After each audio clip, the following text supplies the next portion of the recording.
The funeral of Thomas "Tommy" Ryan Eboli should have been a solemn occasion. Hundreds of mourners packed into St. Patrick's Cathedral in Manhattan on July 21, 1972, paying respects to a Genovese family captain who'd been murdered in Brooklyn 5 days earlier. The cathedral was filled with flowers, with the murmur of prayers, with the quiet dignity that Italian funerals demanded. And sitting in the third row, dressed in an immaculate black suit, was Carlo Gambino, the most powerful mob boss in America. At 69 years old, Gambino was frail, suffering from a heart condition that would kill him 4 years later. But his presence commanded absolute respect. When Carlo Gambino attended a funeral, everyone noticed. Everyone paid deference. Everyone except Anthony "Tony the Barber" Russo. Tony Russo was 38 years old, a connected guy with the Colombo family. Not a made man. He'd never been formally inducted, but close enough to have relationships, to do business, to move in mob circles. Tony ran a barbershop in Brooklyn that served as a front for gambling and loan sharking operations. He was successful, comfortable, maybe a little too confident in his position. As the funeral mass concluded and mourners began filing out of the cathedral, Tony found himself walking directly behind Carlo Gambino. The aisle was narrow. People moved slowly. And Tony, impatient and thoughtless, made a decision that would cost him his life. He pushed past Carlo Gambino, not violently, not with obvious aggression, but he physically bumped Carlo, moved him aside, stepped around him without asking permission, without showing deference, without acknowledging who Carlo was. And as Tony moved past, he muttered something. Witnesses would later disagree on the exact words, but the consensus was, "Old man's moving too slow. Get out of the way." Carlo Gambino stopped walking, stood absolutely still in the aisle, turned his head slowly, and watched Tony Russo walk away toward the cathedral exit. One of Gambino's bodyguards leaned close. "Boss, you want me to—" "No," Carlo said quietly. "Not here. Not at a funeral. But remember his face. Find out who he is. We'll handle it properly." Anthony "Tony the Barber" Russo was last seen alive on August 3rd, 1972, 13 days after the funeral. He left his barbershop at 6 p.m., told his assistant he'd be back in an hour. He never returned. His body has never been found. This is the story of what happened when someone forgot the most basic rule of the mob world. You never, ever disrespect Carlo Gambino. To understand why Tony Russo's disrespect was fatal, you need to understand who Carlo Gambino was in 1972. Gambino had been boss of his crime family since 1957, 15 years of absolute control. Under his leadership, the Gambino family had become the most powerful criminal organization in America. More members than any other family, more legitimate businesses, more political connections, more money. But Gambino's power extended beyond just his own family.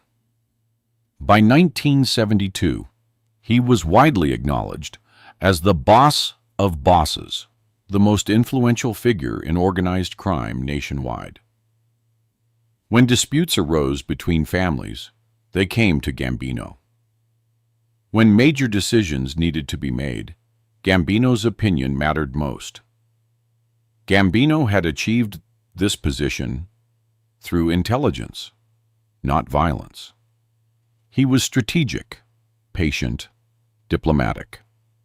He avoided publicity, never gave interviews, stayed out of newspapers. While other mob bosses sought attention and fame, Gambino operated in shadows. But Gambino's quiet demeanor shouldn't be mistaken for weakness. He was absolutely ruthless when necessary.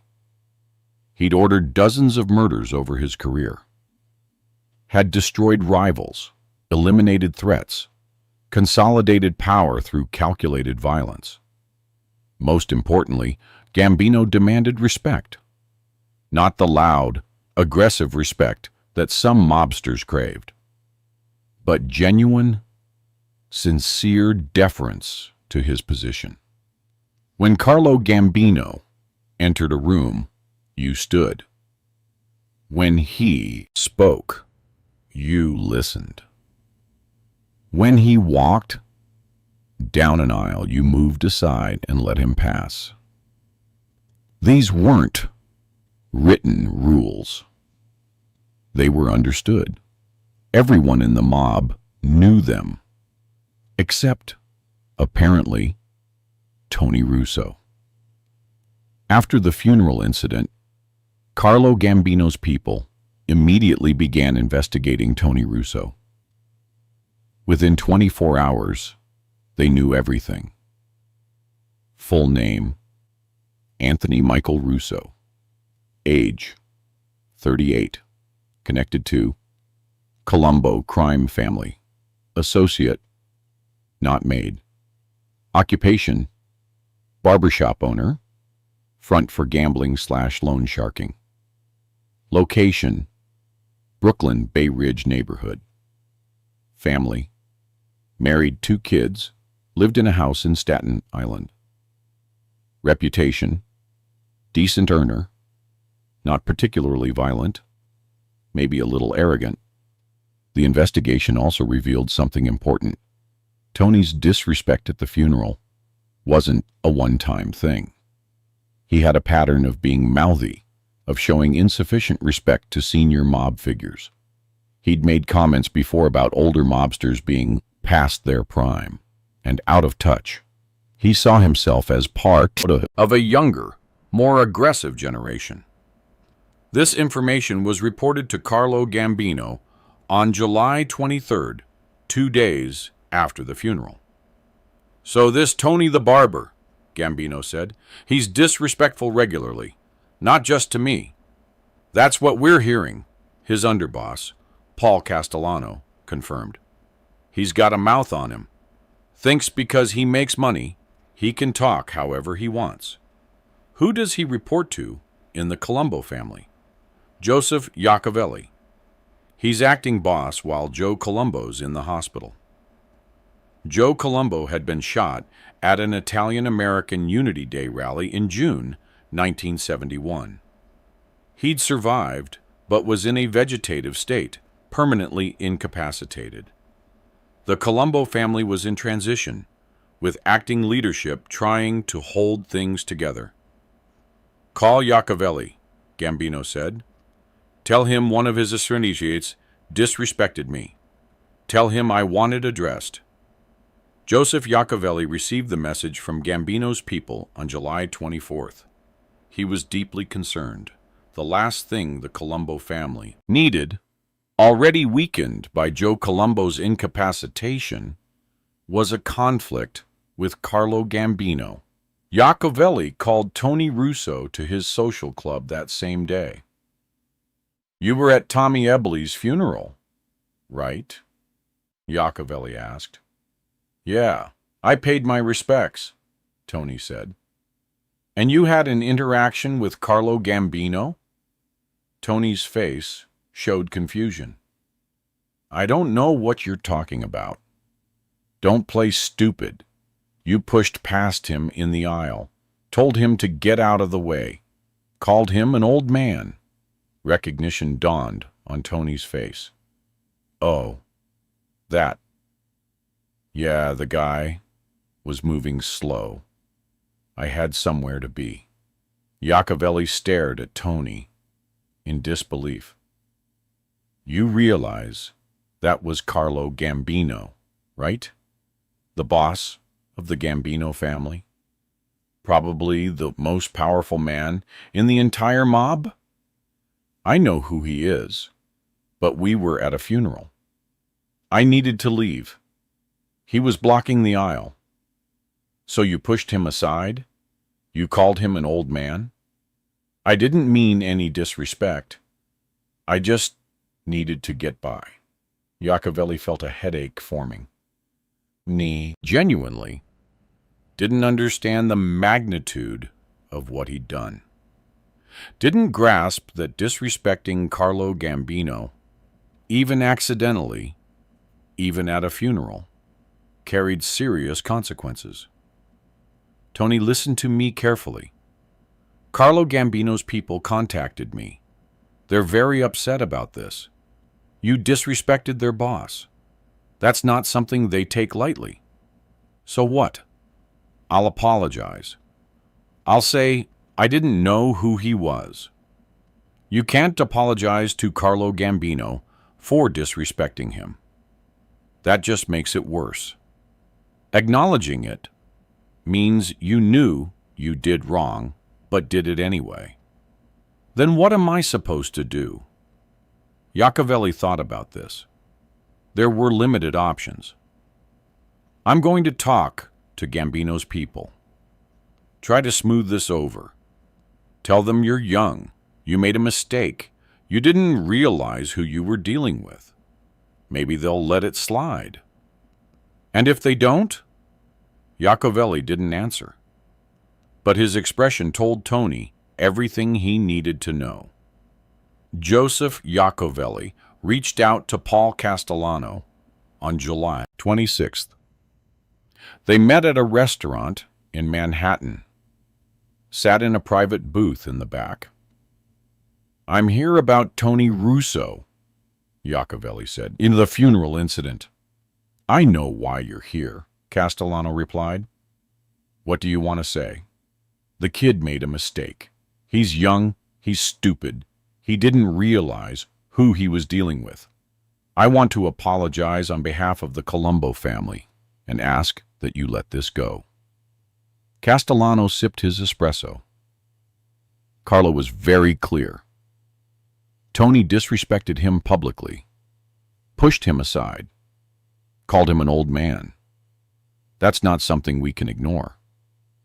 I understand, but killing Tony over this would create problems. He's a good earner. He's connected. His death would raise questions. His death would send a message. Don't disrespect Carlo Gambino. Paul, please. I'm asking as one family to another. We're already weak with Joe Colombo incapacitated. We can't afford to lose people over something like this. Castellano was quiet for a moment. Let me talk to Carlo. But I'm telling you now, I don't think he's going to let this go. Tony didn't just disrespect Carlo privately. He did it publicly, at a funeral, in front of hundreds of people. That requires a response. What if Tony disappears for a while? Leaves New York? Gives everyone time to cool down? That might work. Where would he go? Florida, maybe. We have people down there. Tony could lay low for 6 months, a year. Come back when this has blown over. I'll suggest it to Carlo, Castellano said. No promises. Paul Castellano met with Carlo Gambino the next day. Explained the situation. Relayed Iacovelli's request. He wants Tony to go to Florida, Castellano said. "Hide for a while. Let this blow over." Carlo Gambino sat in his armchair in his Staten Island home, considering this option. He was tired. His heart condition was worsening, making him weaker each month. Part of him wanted to just let it go. Tony Russo was a nobody.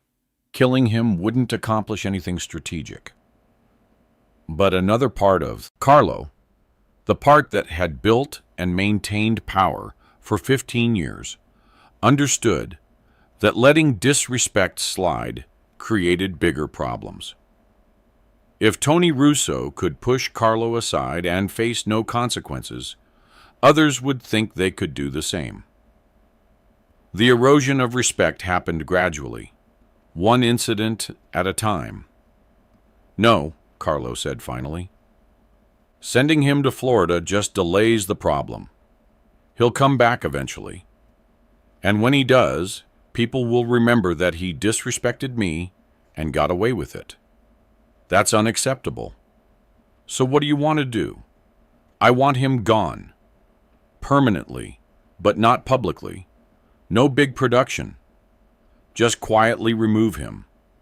Make it look like he ran away or got into personal trouble or something unrelated to us." "I'll arrange it," Castellano said. "When?" "Soon. Within 2 weeks. Before he has time to hear what's coming and disappear on his own." Castellano nodded. The decision was made.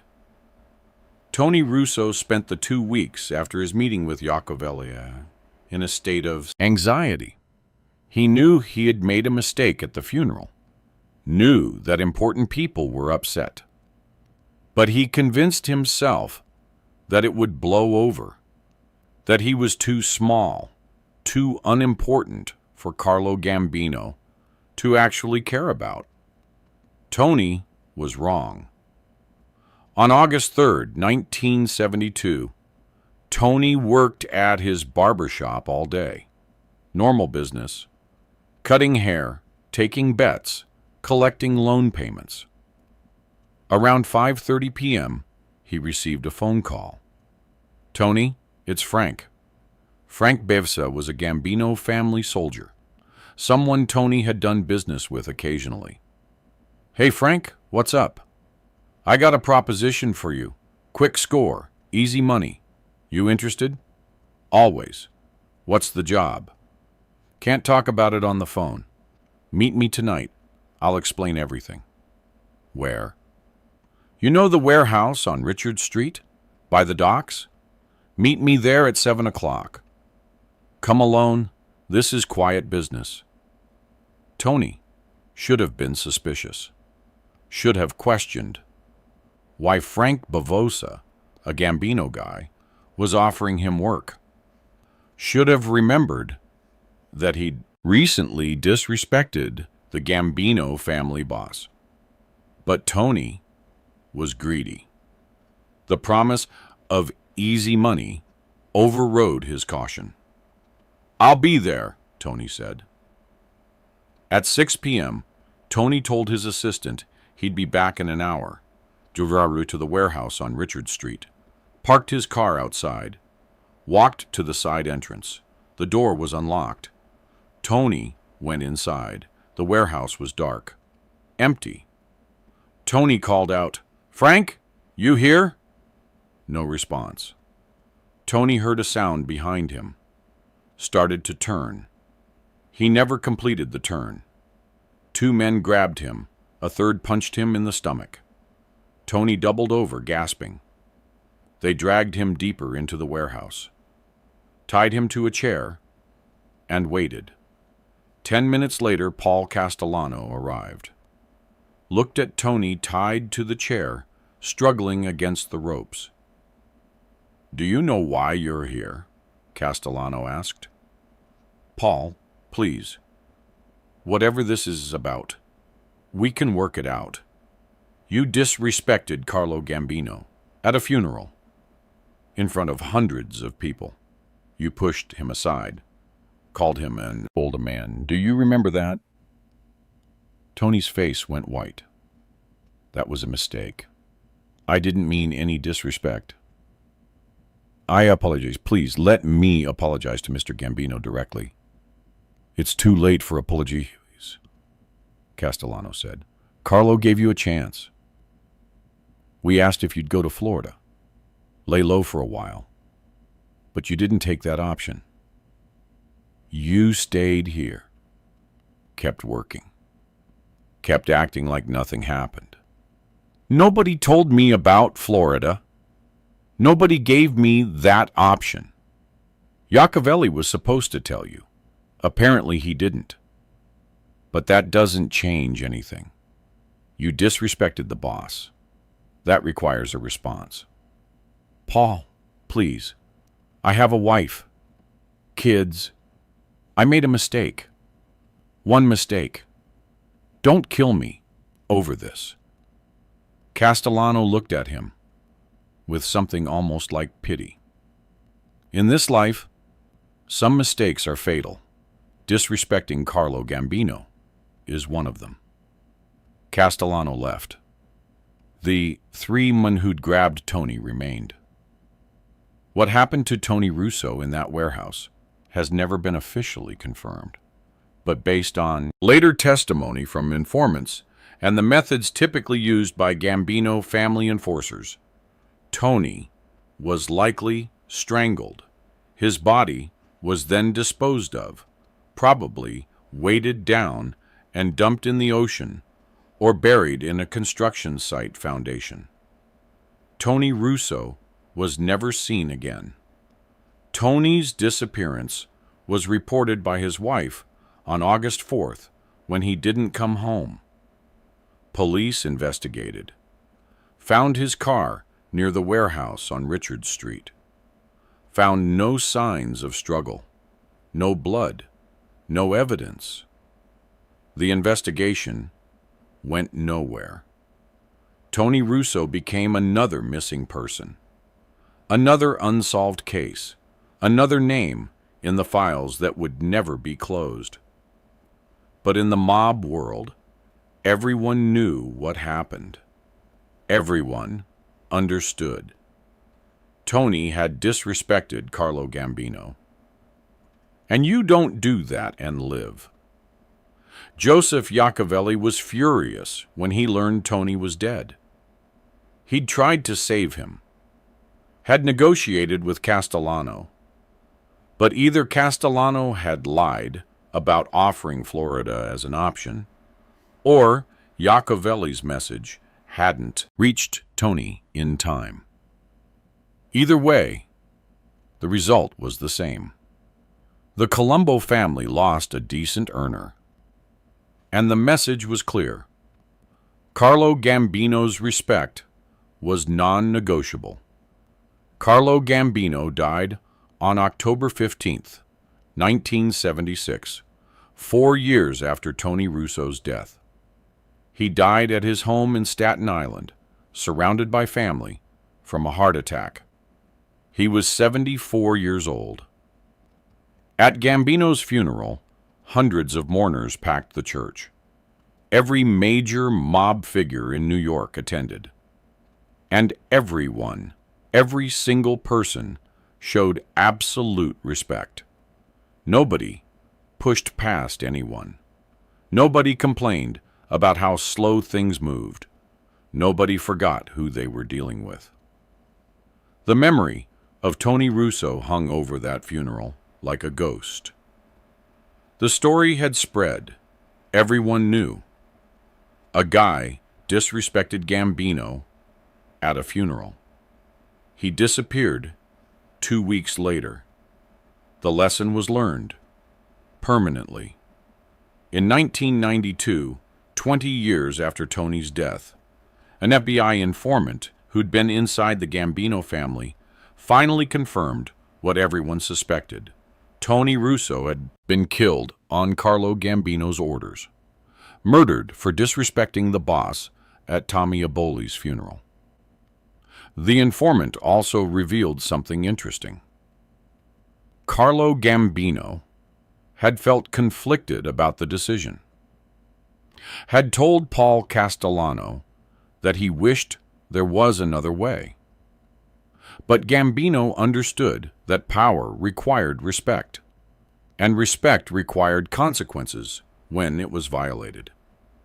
Carlo said something I'll never forget. The informant testified, "In this life, you must be respected or you are nothing. And respect that isn't enforced is just empty words." Tony Russo learned that lesson, and everyone who heard what happened to him learned it too. Tony Russo's body has never been found. His children grew up without a father. His wife never remarried, spent the rest of her life wondering what really happened that August night. But in the world of organized crime, Tony Russo's fate is perfectly clear. He disrespected Carlo Gambino at a funeral. And for that disrespect, he paid the ultimate price. That wraps it up for today. July 21st, 1972. Thomas Eberle's funeral, St. Patrick's Cathedral. Anthony Tony the Barber. Russo pushed past Carlo Gambino in the aisle, called him an old man, told him to move faster. 13 days later, Tony left his barber shop at 6 p.m. and was never seen again. His body was never found. No evidence, no witnesses, just gone. Because Tony Russo forgot the most important rule. You never disrespect Carlo Gambino. Not at a funeral, not anywhere. Some disrespect is forgiven. Some is forgotten. And some gets you disappeared forever. If this story hit you, drop a comment below. Subscribe for more stories where respect is everything and disrespect is fatal. See you in the next one. The photograph was grainy, taken from across the street with a telephoto lens, but the image was unmistakable. A man and a woman entering a hotel in Manhattan's Upper East Side at 2:30 p.m. on a Tuesday afternoon. The man was Thomas Marino, 34 years old, successful real estate developer. The woman was not his wife. The private investigator who took the photo was named Jack Romano. He'd been following Thomas for 3 weeks, documenting his movements, building a case. On October 18th, 1971, Jack had finally gotten the evidence his client wanted, proof that Thomas Marino was having an affair. But this wasn't a typical infidelity case, because Thomas Marino's wife was Phyllis Gambino Sinatra, daughter of Carlo Gambino, the most powerful mob boss in America. And Carlo had hired Jack personally to investigate rumors he'd heard about his son-in-law. Jack sat in his office in Brooklyn, looking at the photographs spread across his desk. A dozen images documenting the affair. Thomas and the woman, a secretary at his real estate company, meeting for lunch, walking together, entering hotels. The evidence was irrefutable. Jack had a decision to make. He could deliver these photos to Carlo Gambino, as contracted, do his job, collect his fee. But delivering these photos would almost certainly result in Thomas Marino's death. Carlo Gambino did not tolerate disrespect to his family, and cheating on his daughter was the ultimate disrespect. Or Jack could destroy the photos, tell Carlo he found nothing, lie to one of the most dangerous men in America, save Thomas Marino's life, but risk his own if Carlo ever found out. Jack sat there for 2 hours, wrestling with the decision. Then he picked up the phone and called Carlo Gambino's residence. "Mr. Gambino, it's Jack Romano. I have the photographs. We need to meet. This is the story of what happened when Carlo Gambino discovered his son-in-law was cheating on his daughter. Not a story of immediate violence, though violence seemed inevitable, but a story about how Carlo handled the situation in a way nobody expected. A way that taught his son-in-law a lesson more devastating than any beating, and a way that ultimately strengthened Carlo's family rather than tearing it apart.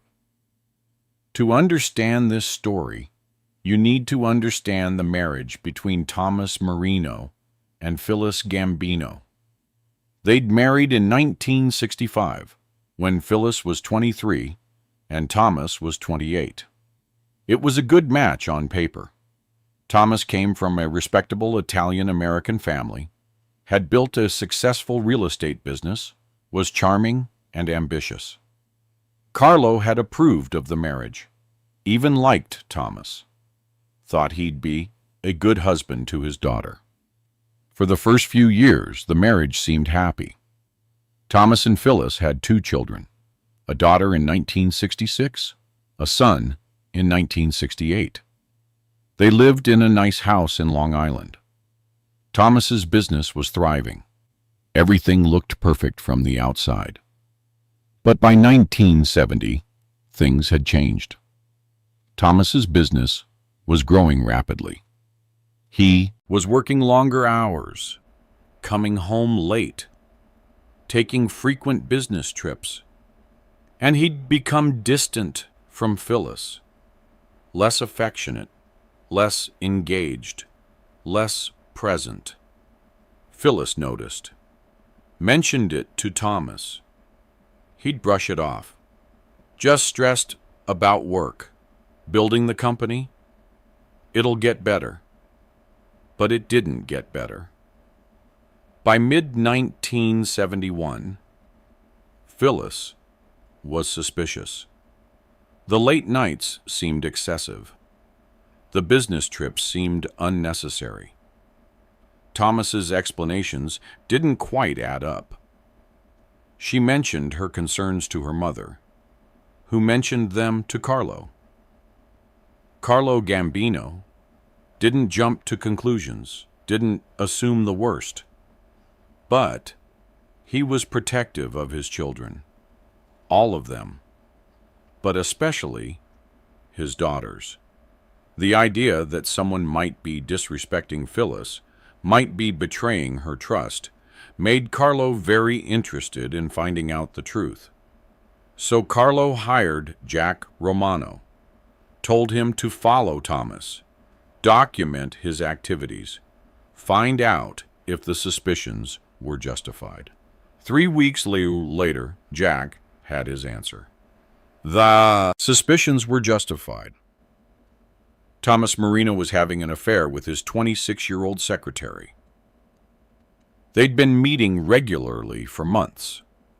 Hotels, restaurants, extended lunch breaks. The affair was ongoing, systematic, and absolutely real.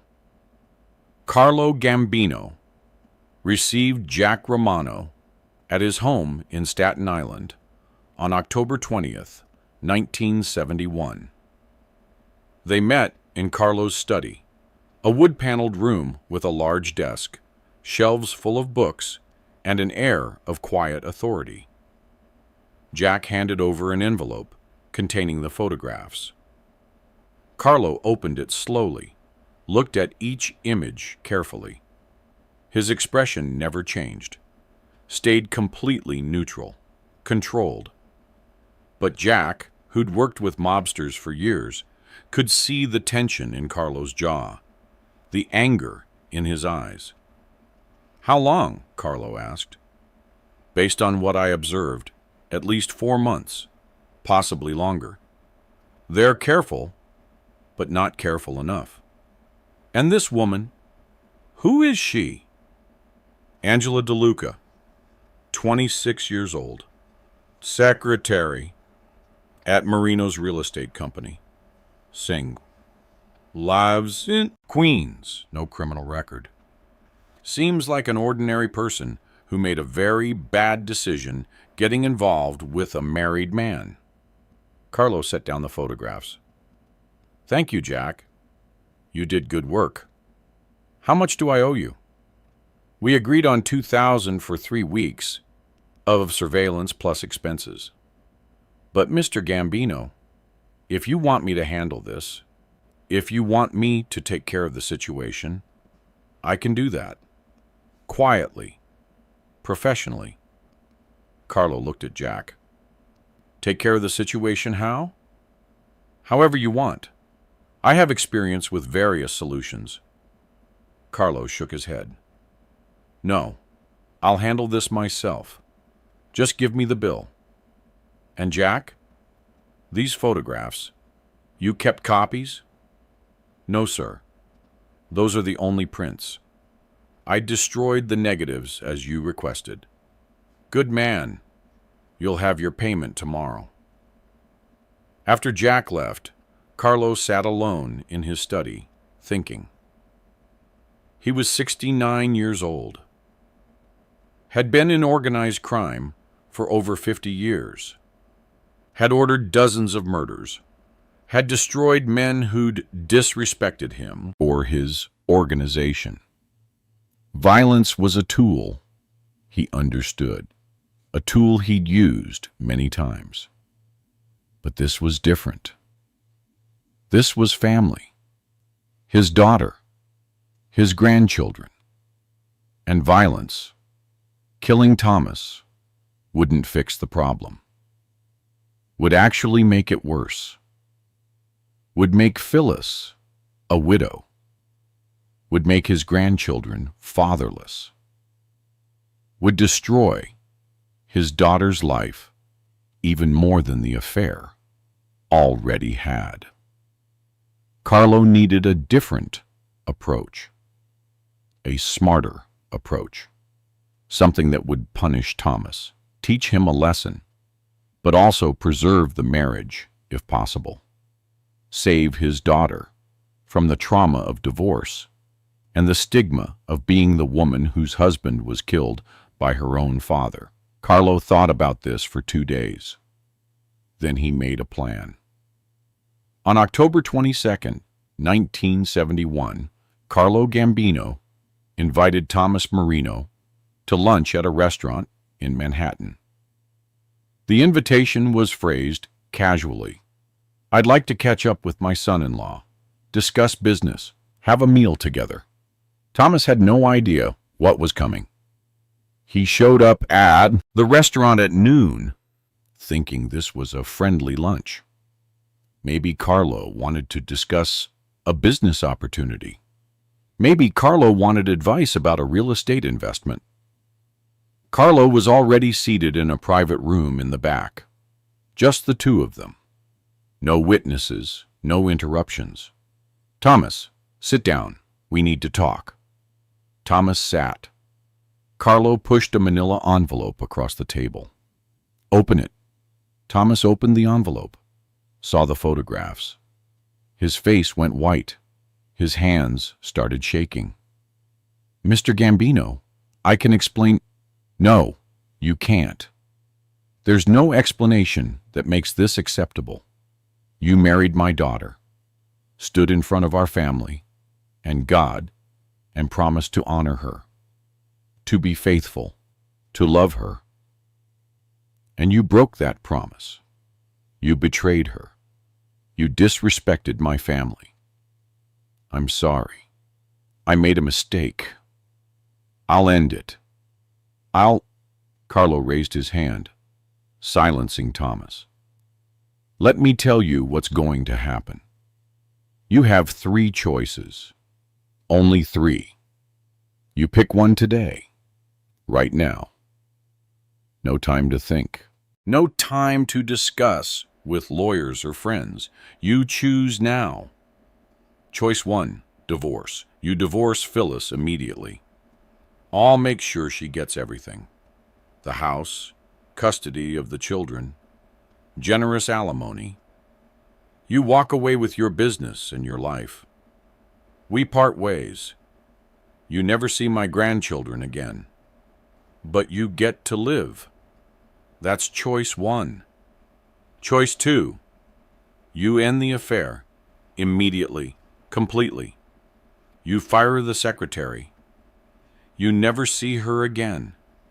You never contact her again. You go to therapy with Phyllis. You work on your marriage. You spend the next year proving to my daughter that you're sorry and that you're committed to making this right. If Phyllis decides to forgive you, to stay married, then you stay married, and you never disrespect her again. That's choice two. Choice three. You continue the affair. You try to have both, my daughter and your mistress.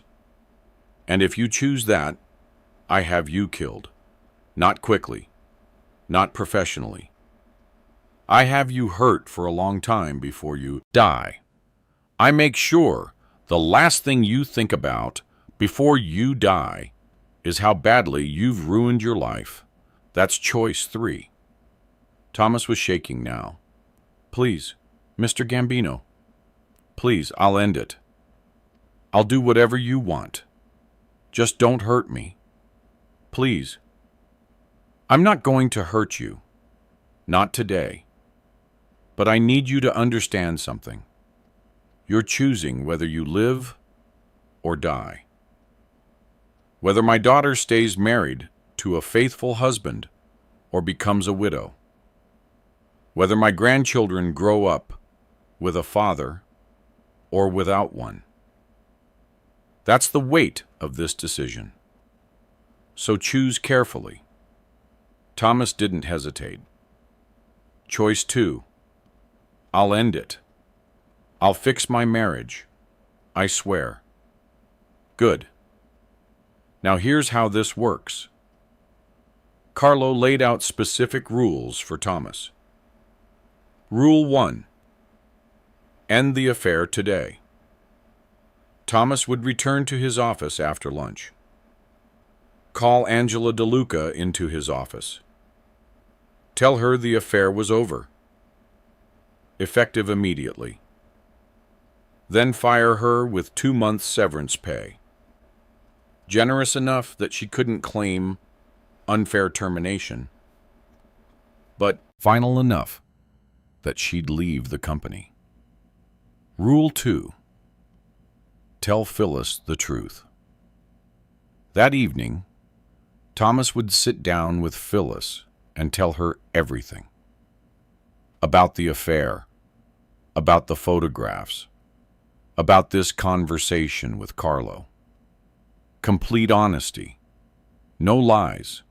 No minimizing. Phyllis deserved to know the truth so she could make an informed decision about whether to stay married. Rule 3. Marriage counseling. Thomas and Phyllis would begin couples therapy immediately. Carlo had already arranged for a therapist. Someone discreet. Someone who understood family situations. Someone who could help them work through this if Phyllis chose to try. Rule 4. No contact with Angela. If Thomas ever contacted Angela DeLuca again, for any reason, the deal was off. Choice 3 would be implemented. Thomas would die. This was non-negotiable. Rule 5. Transparency. For the next year, Thomas would be completely transparent with Phyllis. She'd know his schedule, have access to his phone records, know where he was at all times. If he needed privacy, he'd lost that privilege through his betrayal. Rule 6. Monthly meetings. Thomas would meet with Carlo monthly for the next year. Report on the marriage counseling, demonstrate he was keeping his promises. Show that he was committed to fixing what he'd broken. These rules are non-negotiable, Carlo said. You follow them exactly. If you break any of them, even slightly, I consider that choosing option 3. Understood? Yes, sir. I understand. I'll do everything you said. Thank you for giving me a chance to fix this. Don't thank me. Thank my daughter. I'm giving you this chance because I love her.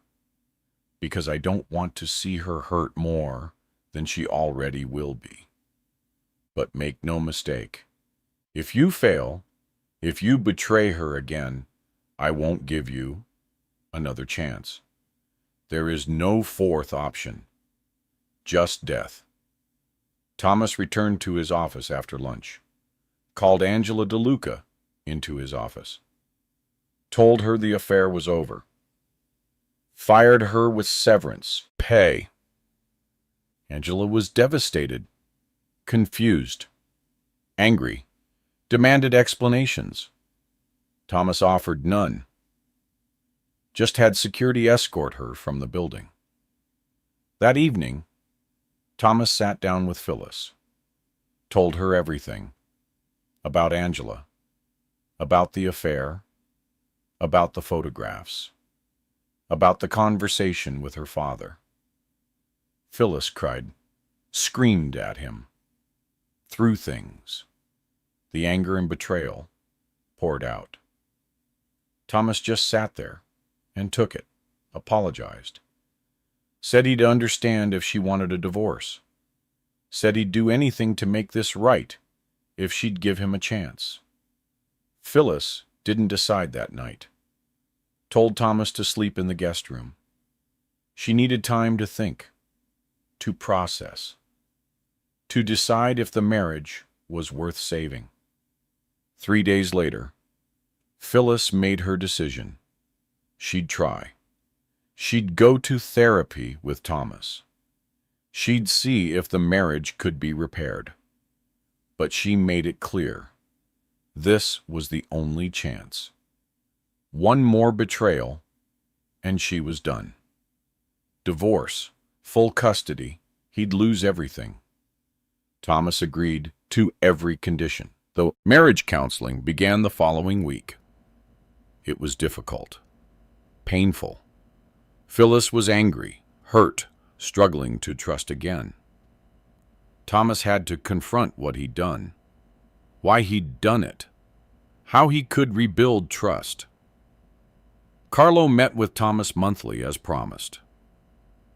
These weren't pleasant meetings. Carlo would ask pointed questions, demand proof that Thomas was keeping his promises, make it clear that he was watching, that any slip would be noticed, that the threat remained real. Something unexpected happened over the next year. Thomas Marino actually changed. The affair had been a symptom of larger problems. Thomas had been immature, selfish, taking his marriage for granted. The confrontation with Carlo, the threat of death, the reality of almost losing his family. These things forced Thomas to grow up. He threw himself into therapy, started actually listening to Phyllis instead of just hearing her, made genuine efforts to be present with his children, worked on the character flaws that had led to the affair in the first place. Phyllis, for her part, was willing to do the work too. She loved Thomas. Despite everything, she still loved him, and she wanted their family to stay together. But she set firm boundaries, made it clear that love wasn't enough. Trust had to be rebuilt, and rebuilding trust required consistent action over time. By October 1972, 1 year after the confrontation, Thomas and Phyllis's marriage was stronger than it had been in years. The affair had nearly destroyed them. But the way they'd dealt with it, the work they'd put in, had actually made them closer. At the final monthly meeting with Carlo, Thomas said something that surprised the old mob boss. Mr. Gambino, I know you gave me this chance because you love your daughter, not because you cared about me. But I want you to know, this year has been the best thing that ever happened to me. Not the affair, the consequences of the affair, being forced to face what I'd done, being forced to change. I'm a better man now than I was a year ago. A better husband, a better father, and I owe that to you. To being terrified enough of losing everything that I finally started acting like everything mattered. Carlo studied Thomas for a long moment. You really mean that? Yes, sir. I do. Good. Then we're done with these monthly meetings. You've proven yourself. You've kept your promises. You've fixed your marriage. But remember, this doesn't mean you're off the hook forever. You're still my son-in-law, still married to my daughter, still raising my grandchildren. I'll still be watching, not as closely, but watching. One mistake, and everything we discussed a year ago becomes real again. Understood? Understood. And Mr. Gambino, thank you for giving me the chance to fix this instead of just ending it. Thomas and Phyllis Marino stayed married. They had a third child in 1975. Thomas's real estate business continued to grow. The family prospered. Thomas never cheated again, never even came close. The memory of that lunch with Carlo Gambino, the photographs, the three choices, the very real threat of death stayed with him forever. A reminder of what he'd almost lost, a reminder of what mattered. Carlo Gambino died in 1976 at age 74 from a heart attack. At the funeral, Thomas stood with Phyllis and their children, grieving the loss of his father-in-law. Despite how their relationship had started, despite the confrontation, the threats, the fear, Thomas had come to genuinely respect Carlo, to appreciate that Carlo had loved Phyllis enough to give Thomas a chance to do better instead of just eliminating him. In 1992, 20 years after the affair, a journalist writing a book about Carlo Gambino interviewed several family members. Thomas agreed to speak on the condition that certain details be kept confidential.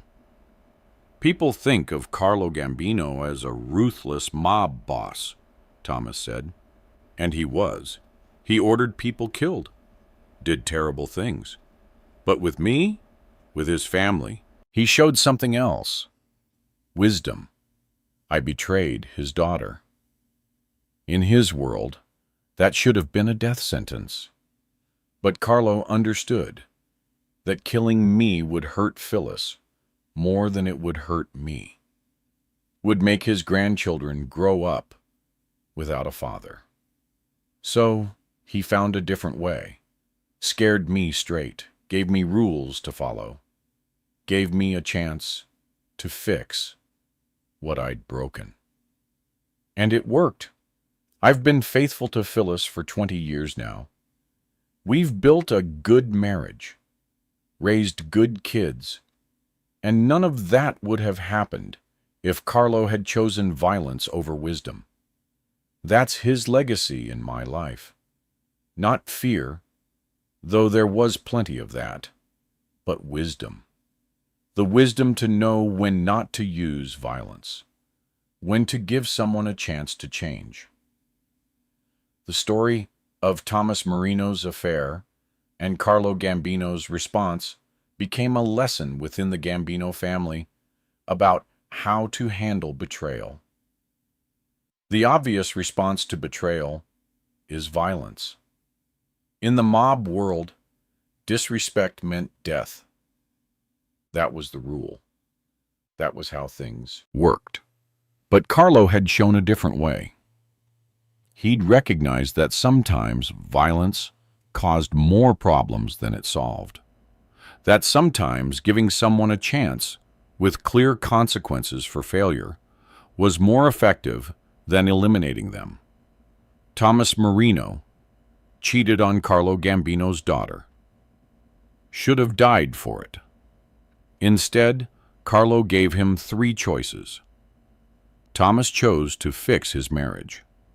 And to everyone's surprise, he actually did it. The moment changed everything, not through violence, but through wisdom, through understanding that some mistakes deserved punishment, but some people deserved chances. Carlo Gambino was a mob boss, a criminal, a man who ordered murders without hesitation. But in this one case with his own family, he showed that even the most ruthless men could choose mercy over violence when it served a greater purpose. And Thomas Marino, who'd been given that mercy, spent the rest of his life proving he deserved it. The restaurant was Rao's in East Harlem, one of the most exclusive Italian restaurants in New York City. October 15th, 1957. Tuesday night. The dining room was full of made men, capos, soldiers, associates. A commission dinner celebrating the end of a dispute between families. Expensive wine flowing. Multiple courses. Cigars. The atmosphere was supposed to be celebratory, respectful. These dinners were about demonstrating unity, about showing that the families could cooperate, could settle disputes without violence. At the head table sat Carlo Gambino, 55 years old, underboss of the Mangano crime family, soon to become one of the most powerful mob bosses in American history. Quiet, reserved, listening more than talking. Carlo was known as the Godfather decades before the movie made that term famous. Was respected throughout the commission for his intelligence and strategic thinking. At a nearby table sat Albert Anastasia, 55, boss of the Mangano family, Carlo's superior. Anastasia was different from Carlo. Loud, violent, unpredictable. Had been operational director of Murder, Inc. in the 1930s and 40s. Was feared but increasingly unstable. And sitting between these two tables was Thomas Tommy Ebele, 38, an Anastasia loyalist, a made man who'd risen quickly through violence and intimidation. Tommy was drinking heavily, was getting louder as the night went on, started making comments, started talking about how Carlo was too soft, how the family needed tougher leadership, how Carlo's diplomatic approach was making them look weak. At first, the comments were ignored. Just drunk talk, nothing serious. But then Tommy made a mistake. He stood up, walked over to Carlo's table, and in front of 30 witnesses, capos, soldiers, men who'd known Carlo for decades, Tommy said something that sealed his fate. "Carlo, you're a smart man, but you're not a gangster. You're a politician. And this family needs gangsters, not politicians. Maybe it's time for real men to run things." This is the story of what happened when an underboss insulted Carlo Gambino in front of the entire family. The story of how Carlo's response wasn't immediate anger or violence, but something more calculated. And the story of why, less than 12 hours after that insult, Tommy Ebele disappeared. And when his body was finally found, 3 weeks later, it was encased in concrete at a construction site in Queens. Because Carlo Gambino didn't respond to insults with emotion. He responded with strategy. And his strategy for dealing with disrespect was permanent. To understand what happened, you need to understand who Carlo Gambino was and why insulting him was suicide. Carlo Gambino was born in 1902 in Palermo, Sicily, immigrated to the United States illegally in 1921 at age 19, joined the Masseria crime family in New York, survived the Castellamarese War in 1930–31, became a made man, rose through the ranks through intelligence, loyalty, and careful political maneuvering. By 1957, Carlo was underboss of the Mangano family, under boss Albert Anastasia. But Carlo was the real power. He controlled most of the family's operations, made most strategic decisions, had loyalty from the majority of capos and soldiers. What made Carlo unique among mobsters? He was genuinely intelligent, strategic, patient, didn't rely on violence as his primary tool, used it only when necessary, and always with calculated purpose. Carlo's approach to organized crime was business-focused, invested in legitimate businesses to launder money, built relationships with politicians and law enforcement through bribes rather than threats, settled disputes through negotiation when possible, used violence only as last resort and only when it served clear strategic purpose. This approach made Carlo extremely successful. By 1957, he was one of the wealthiest mobsters in New York, had legitimate business holdings worth millions, had political connections at city and federal levels, was respected by other commission families as someone who could be negotiated with. But Carlo's diplomatic approach created problems with some members of his own family. Old-school mobsters, guys like Tommy Eboli, viewed Carlo's methods as weakness, wanted more aggressive tactics, more public displays of power, more violence. Albert Anastasia, the family boss, was one of these old-school types, was increasingly erratic, ordering unauthorized hits, making decisions without commission approval, creating problems that Carlo had to solve diplomatically. By October 1957, Carlo was planning to remove Anastasia, was building alliances with other families, was positioning himself to become boss, but he was doing it quietly, carefully, without tipping his hand. Tommy Eboli's insult on October 15, 1957, threatened to expose Carlo's planning. Worse, it disrespected Carlo publicly, in front of witnesses. In a culture where respect was currency, public disrespect couldn't be ignored. Thomas Tommy Eboli was born in 1911 in Sciacca, Sicily, immigrated to New York as a child, grew up in Italian neighborhoods, joined organized crime as a teenager. By his 20s, Tommy had a reputation for violence, was a street-level enforcer, did collections, beat people who owed money, committed murders when ordered, was good at violence, efficient, ruthless, without hesitation. Albert Anastasia noticed Tommy's capabilities, brought him into the Mangano family as a soldier, promoted him to capo in the early 1950s. By 1957, Tommy was one of Anastasia's most trusted associates. What made Tommy dangerous? He was absolutely loyal to Anastasia, believed in Anastasia's violent approach to problem-solving, viewed Carlo Gambino's diplomatic methods as weakness that threatened the family's reputation. Tommy had been present at multiple murder-incur operations in the 1940s, had killed personally. Estimated body count was 15 to 20 people, though exact numbers were never confirmed.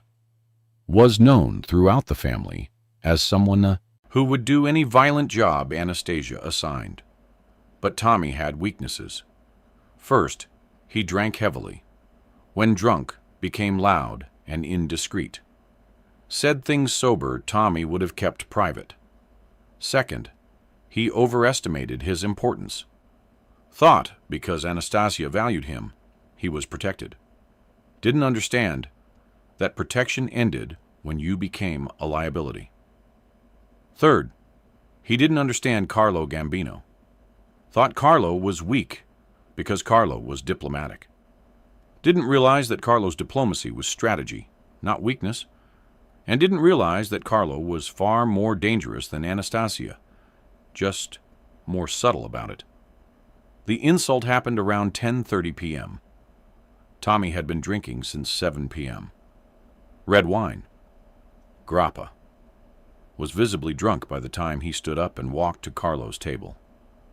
Carlo was in conversation with Frank Costello, boss of the Luciano family, discussing a labor union dispute. Serious business. Not social drinking. Tommy interrupted. Carlo, we need to talk. Carlo looked up, saw Tommy swaying slightly, recognized the drunk aggression, said calmly, Tommy, we can talk tomorrow. Sit down. Enjoy your dinner. No, we talk now. I got things to say. The restaurant went quiet, everyone watching. Frank Costello tensed. This was disrespectful. You didn't interrupt bosses and underbosses when they were conducting business. Carlo remained calm. What do you need to say, Tommy? I need to say that this family's going soft. We used to be feared. Now we're just politicians, making deals, negotiating. That's not how we built power. We built power through strength, through violence, through making people too scared to challenge us. Carlo's expression didn't change. Sit down, Tommy. You're drunk. I'm not drunk. I'm telling the truth. You, Tommy pointed at Carlo, you're the problem. You're smart, but you're not a gangster. You're a politician, and this family needs gangsters, not politicians. Maybe it's time for real men to run things. The silence was complete. 30 made men watching, everyone understanding what had just happened. Tommy had publicly questioned Carlo's leadership, had called him weak, had suggested Carlo should be replaced. In the mob, public insults required public response. But Carlo didn't respond with anger, didn't raise his voice, didn't threaten, just looked at Tommy for several seconds, then said very quietly, You're drunk, Tommy. Go home. Sleep it off. We'll forget this happened. Tommy laughed. We'll forget? You want to forget that I just told you the truth? That's the problem, Carlo. You want to forget everything, want to negotiate, want to be diplomatic. That's why Albert Anastasia stood up, walked over, grabbed Tommy's arm. That's enough. You're done. Get out. Tommy tried to argue, but Anastasia physically pushed him toward the exit. 2 of Tommy's associates helped him leave, got him into a car, drove him home. After Tommy left, Carlo finished his conversation with Frank Costello like nothing had happened, discussed the union dispute, made decisions, stayed another hour, maintained perfect composure.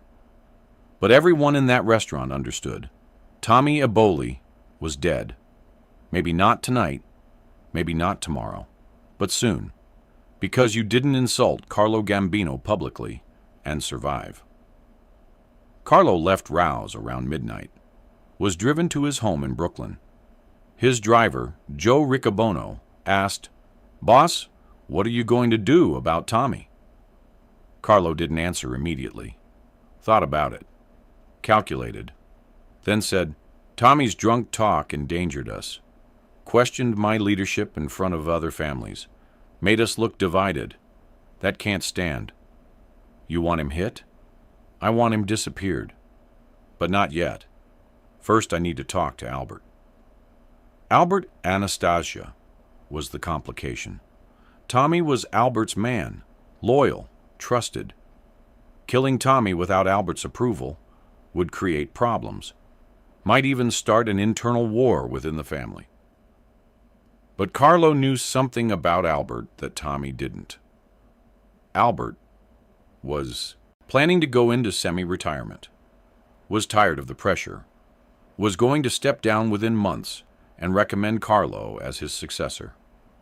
Carlo called Albert the next morning, October 16th, 1957. Arranged a meeting, private, just the two of them. The meeting happened at Albert's home in Fort Lee, New Jersey. Carlo explained the situation. Tommy insulted me last night, in front of Costello, in front of our capos, in front of soldiers. He said I was weak, said I should be replaced, said the family needs real men to run things. Albert nodded. He was drunk. Doesn't matter. The insult was public. Can't be ignored. Makes us look divided. Makes other families think we're weak internally. That brings problems. Albert considered. What do you want? I want Tommy gone, but I need your approval. He's your man. I won't move without your permission. This was strategic brilliance. Carlo could have just ordered the hit, could have claimed under boss authority. But by asking Albert's permission, Carlo showed respect, maintained the hierarchy, and put the decision on Albert. Albert thought for several minutes, then said, Tommy's a good soldier, but he's become a problem. Drinks too much, talks too much. Last night was just the latest example. I've had to smooth over other incidents. It's getting worse. So he's yours. Do what needs to be done, but make it clean. No body, no investigation. Just disappear him.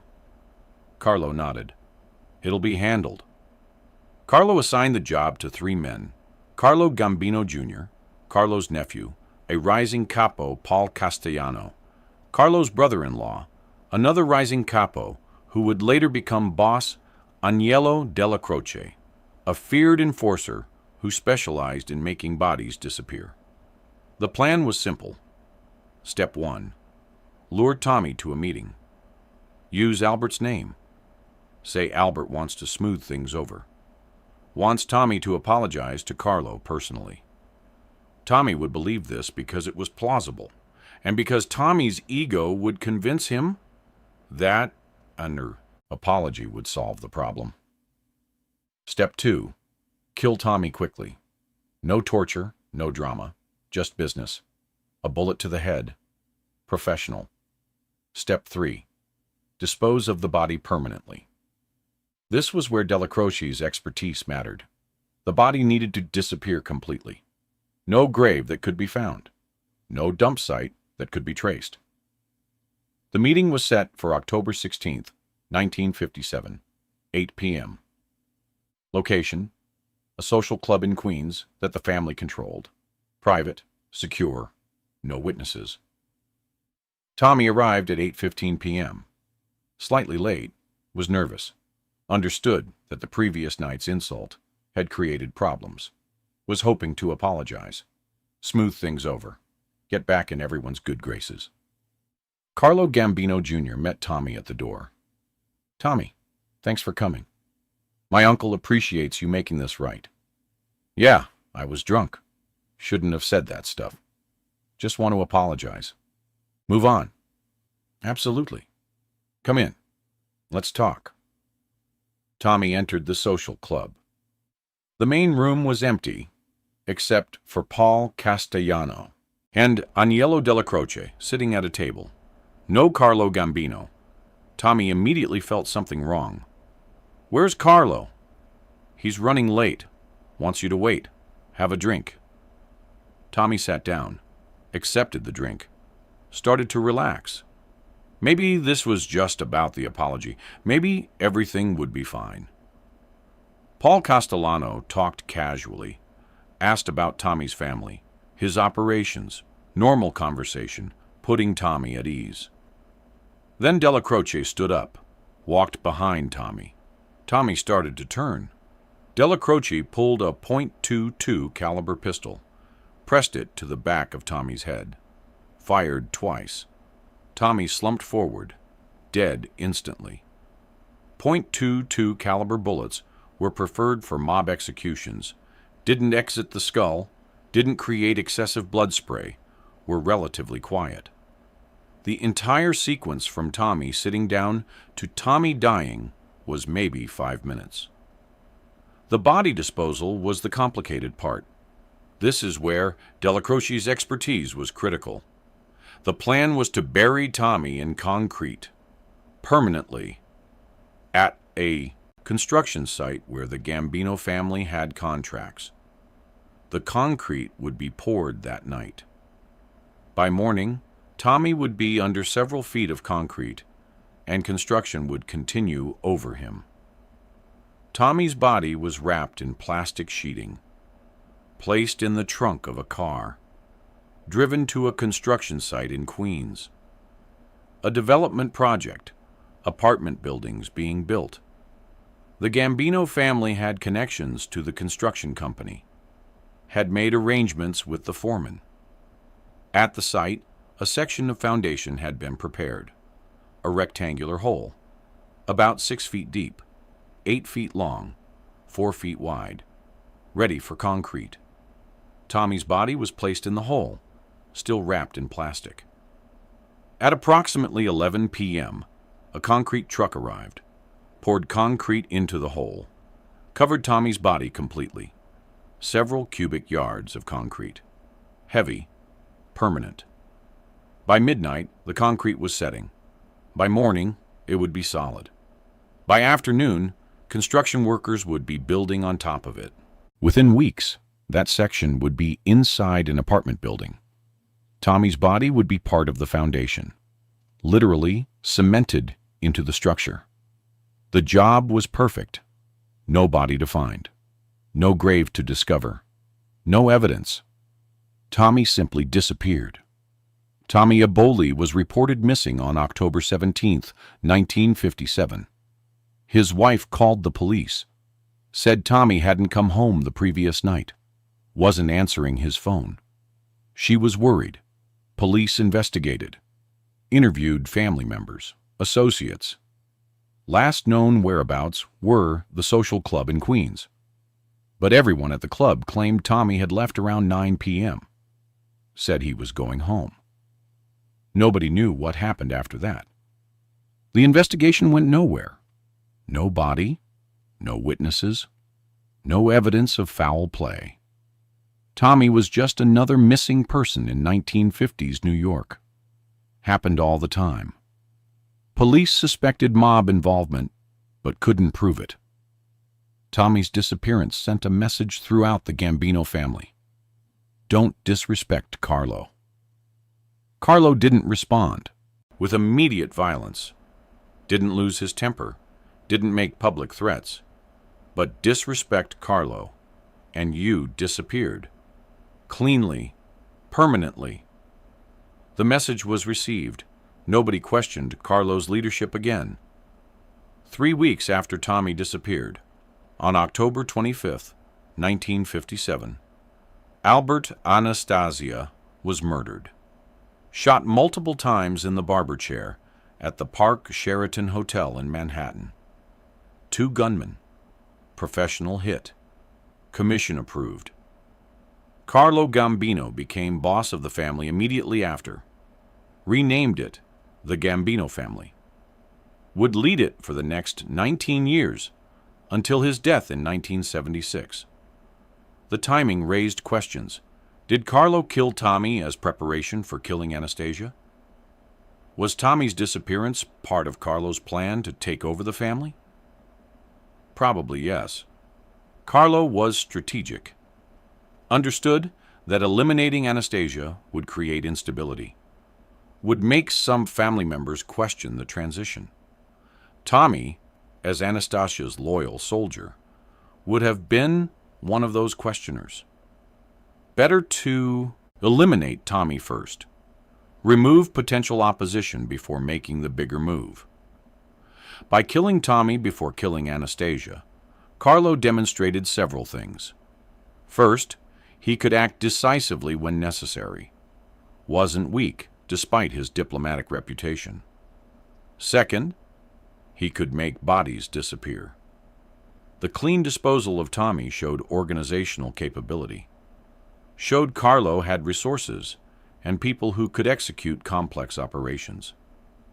Third, he wouldn't tolerate disrespect. This was important for Carlo's transition to boss. Established that diplomatic didn't mean soft. Tommy Eboli's body was never officially found. As far as police records show, he's still a missing person. Case remains open but inactive. But in mob circles, everyone knows what happened. Knows Tommy was killed the day after insulting Carlo. Knows he was buried in concrete. The story became legend, a warning about what happens when you disrespect Carlo Gambino.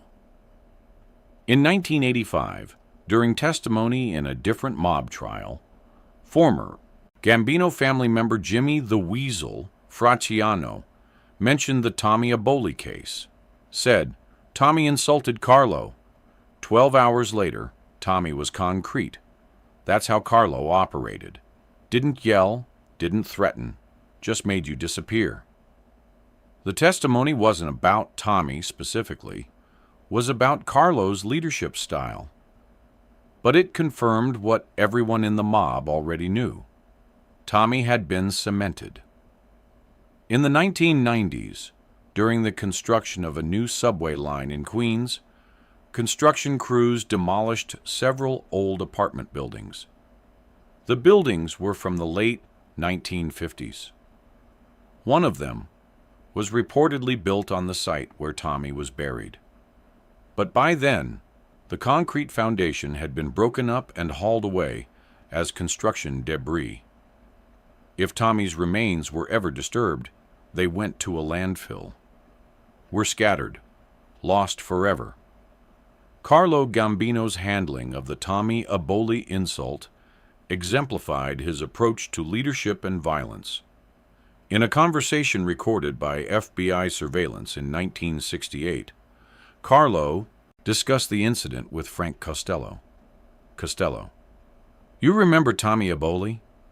Carlo: The guy who got drunk and shot his mouth off at Rouse? Yeah, I remember. Costello: You didn't waste time. Carlo: Couldn't afford to. Public insult requires public response. But I didn't want drama, didn't want a spectacle, just wanted the problem solved. Tommy disappeared. Message was sent. Family stayed stable. Costello: Albert gave you permission? Carlo: Albert understood. Tommy was becoming a liability. The insult was just the final example. Better to remove him cleanly than wait for him to cause bigger problems. This conversation, recorded by FBI bugs, revealed Carlo's strategic thinking. Violence wasn't emotional, wasn't revenge, was problem-solving. Tommy was a problem. Carlo solved it, permanently, cleanly, without drama.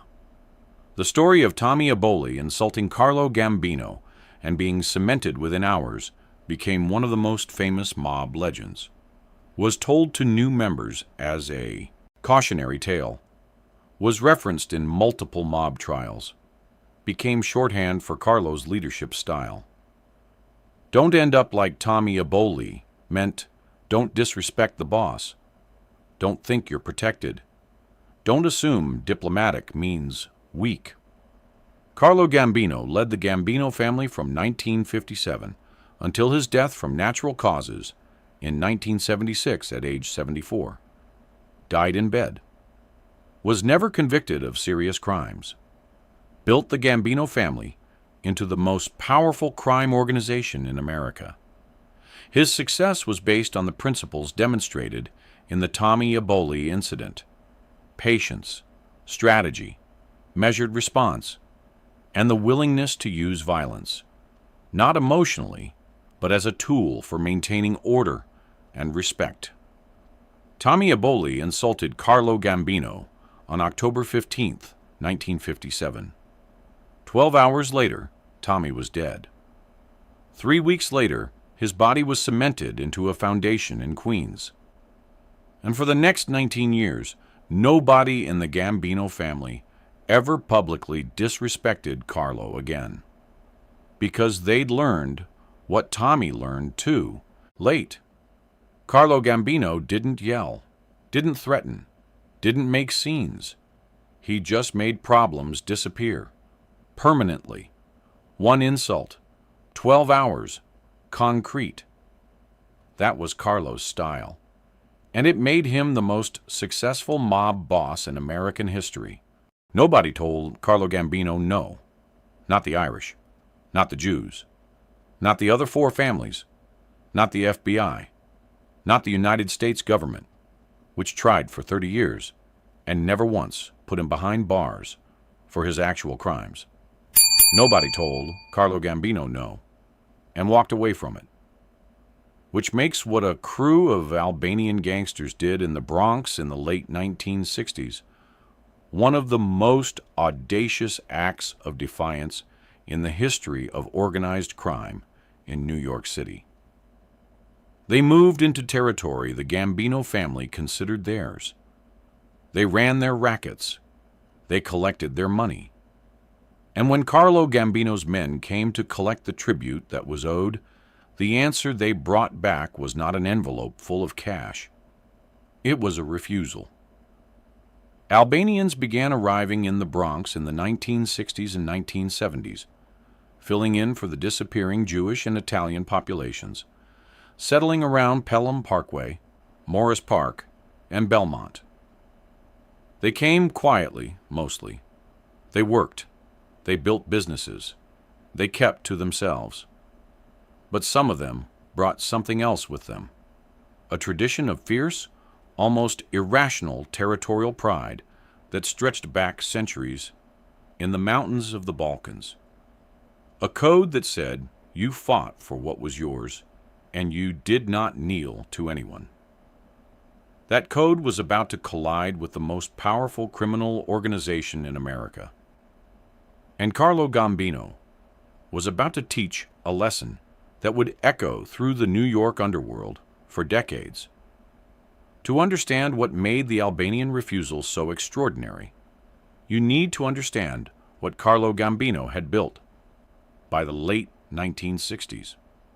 Not the version people think they know, not the Hollywood Don in the silk suit, the real Carlo Gambino, the small quiet man from Palermo who climbed to the absolute top of American organized crime without anyone fully realizing it was happening until he was already there. Small in stature with a prominent nose and sporting an almost permanent friendly grin used to disarm detractors, Carlo Gambino was the American Mafia's most powerful and respected Don from the late 1950s until he died peacefully of natural causes in 1976. He looked to people who didn't know better like someone's grandfather, someone you'd see at Sunday Mass, slow-moving, mild-mannered, harmless. That impression was the most dangerous thing about him. Known for his quiet, understated demeanor and razor-sharp criminal savvy, Gambino was a teenage hitman in Sicily, alleged to be made into the Mafia overseas before coming to the United States in 1921 at age 19. He had been operating in American organized crime for nearly 4 decades before he became boss. 4 decades of watching, learning, waiting. 4 decades of understanding how power worked, how it was built, how it was maintained, and most importantly, how it was lost. The lesson he took from 4 decades of observation was simple. Flamboyance got you killed. Anastasia had been flamboyant. Anastasia died in a barber's chair. Visibility got you prosecuted. Every boss who loved the spotlight eventually found himself in a courtroom. Discretion, patience, and the willingness to act swiftly and decisively when necessary, those were what kept you alive and free. After Genovese's imprisonment, Gambino took control of the commission. Under his leadership, the Gambino crime family had 500 soldiers and over 1,000 associates. 500 soldiers, 1,000 associates. An organization that controlled labor unions at JFK Airport, the Brooklyn waterfront, the trucking industry, the garment district, and construction across the entire East Coast. Carlo Gambino earned the family over $500 million a year, $500 million a year, in the late 1960s, when that kind of money was almost unimaginable. And the way he protected all of it, the mechanism that kept the whole structure functioning, was tribute. Every crew that operated in New York paid a percentage of their earnings up the chain. Every independent operator who ran rackets in territory the family controlled contributed their share. Every non-Italian criminal organization that wanted to do business in New York understood that there was a tax. You paid it, you operated. You didn't pay it, you were dealt with. This wasn't greed. It was architecture. The tribute system was how Gambino maintained authority across an organization too large for any single man to personally oversee. It was how captains were kept honest, how territorial disputes were resolved without bloodshed, how the entire structure remained coherent. When someone refused to pay, they weren't just shorting the family financially. They were attacking the architecture itself, challenging the principle that made everything else possible. His leadership emphasized discretion and strategic restraint, discouraging narcotics trafficking to minimize law enforcement heat, while expanding influence into East Coast unions and hijacking. He preferred to solve problems quietly, with the minimum necessary force. But the word necessary is doing important work in that sentence. Because when force was necessary, Carlo Gambino applied it without hesitation and without mercy. The Albanians, who set up operations in the Bronx in the late 1960s, were not naive about who they were dealing with. In 1931, the infamous 5 Families of New York organized crime were established, dividing the city and surrounding suburbs into territories controlled by the Lucchese, Genovese, Gambino, Bonanno, and Colombo crime families, all of whom operated within the Bronx in some capacity. The move was intended to cut down on violence between gangs while allowing them all to still function.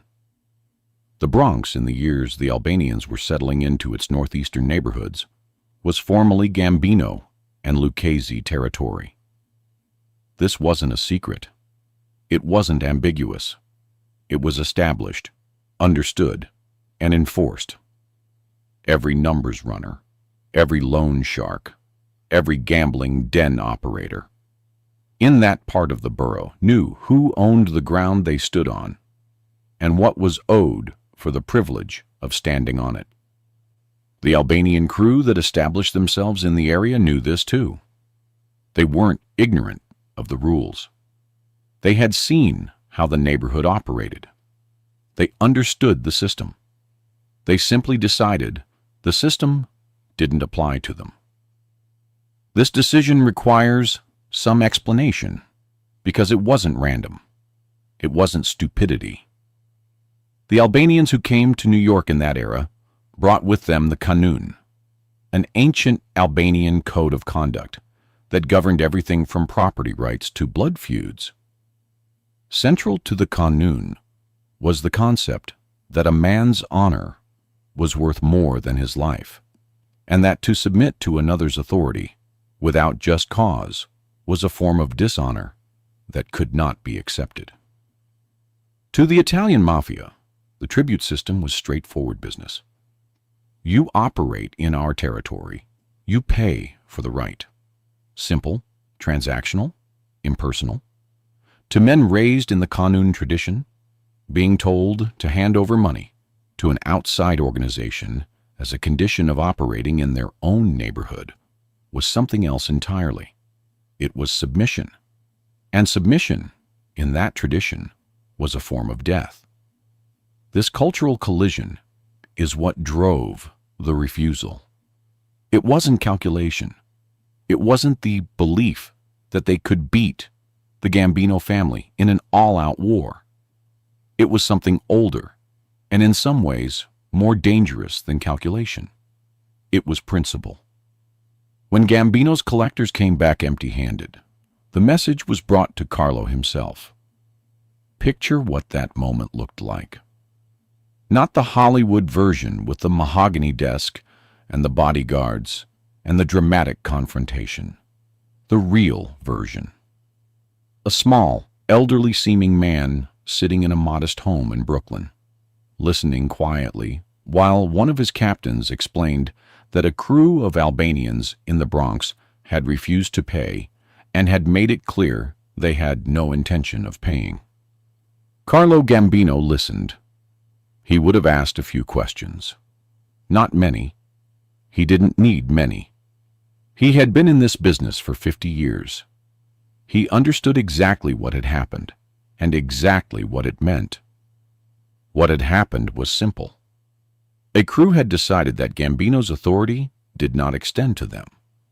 That decision, if left unanswered, would spread. Not because other crews were waiting for permission to defy him, but because authority in organized crime is not a legal concept. It has no enforcement mechanism except the credibility of the threat behind it. The moment that credibility is questioned without consequence, every other operator in the city begins their own private calculation about whether the rules really apply to them. Gambino stayed calm, as he always did. He did not rage. He did not threaten. He did not summon anyone dramatically, or make speeches about respect and blood and the code.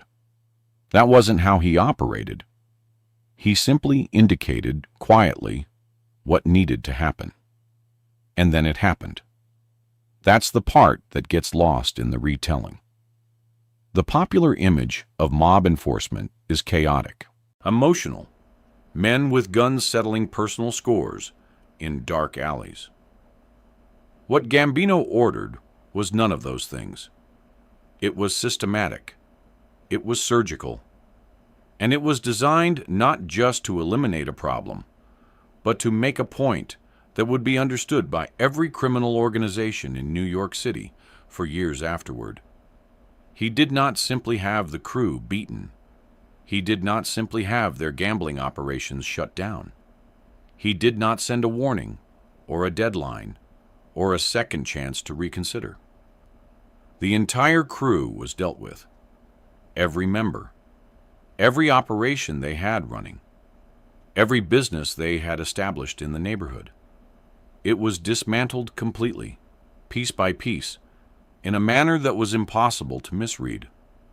According to FBI officials, they once recorded a meeting between Agnello Della Croce, Joseph Biondo, and Carlo Gambino, where Biondo is just said to have said the word frog legs, and Carlo Gambino simply nodded. This was another way of ordering a hit on someone. That single detail tells you everything about how Gambino operated.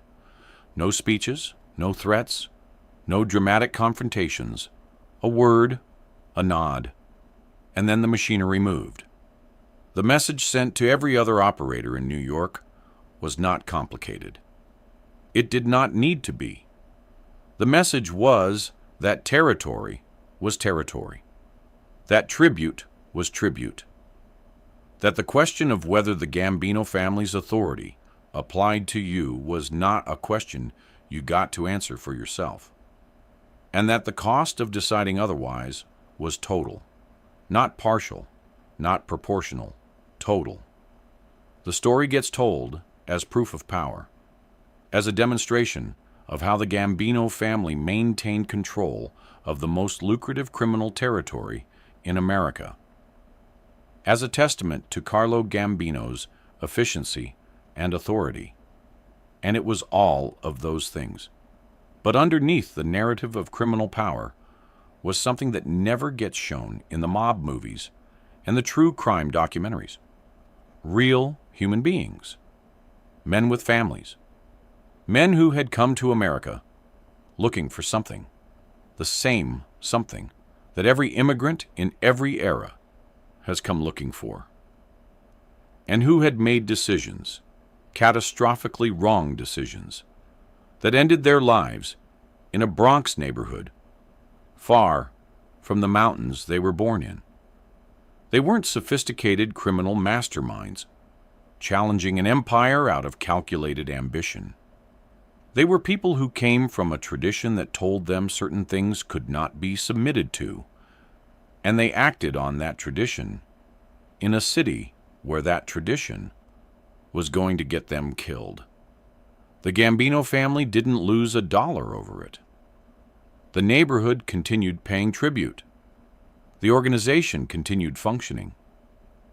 From Carlo Gambino's perspective, the incident was resolved efficiently, and the lesson was delivered. From the perspective of the men who died and their families, it was something else entirely.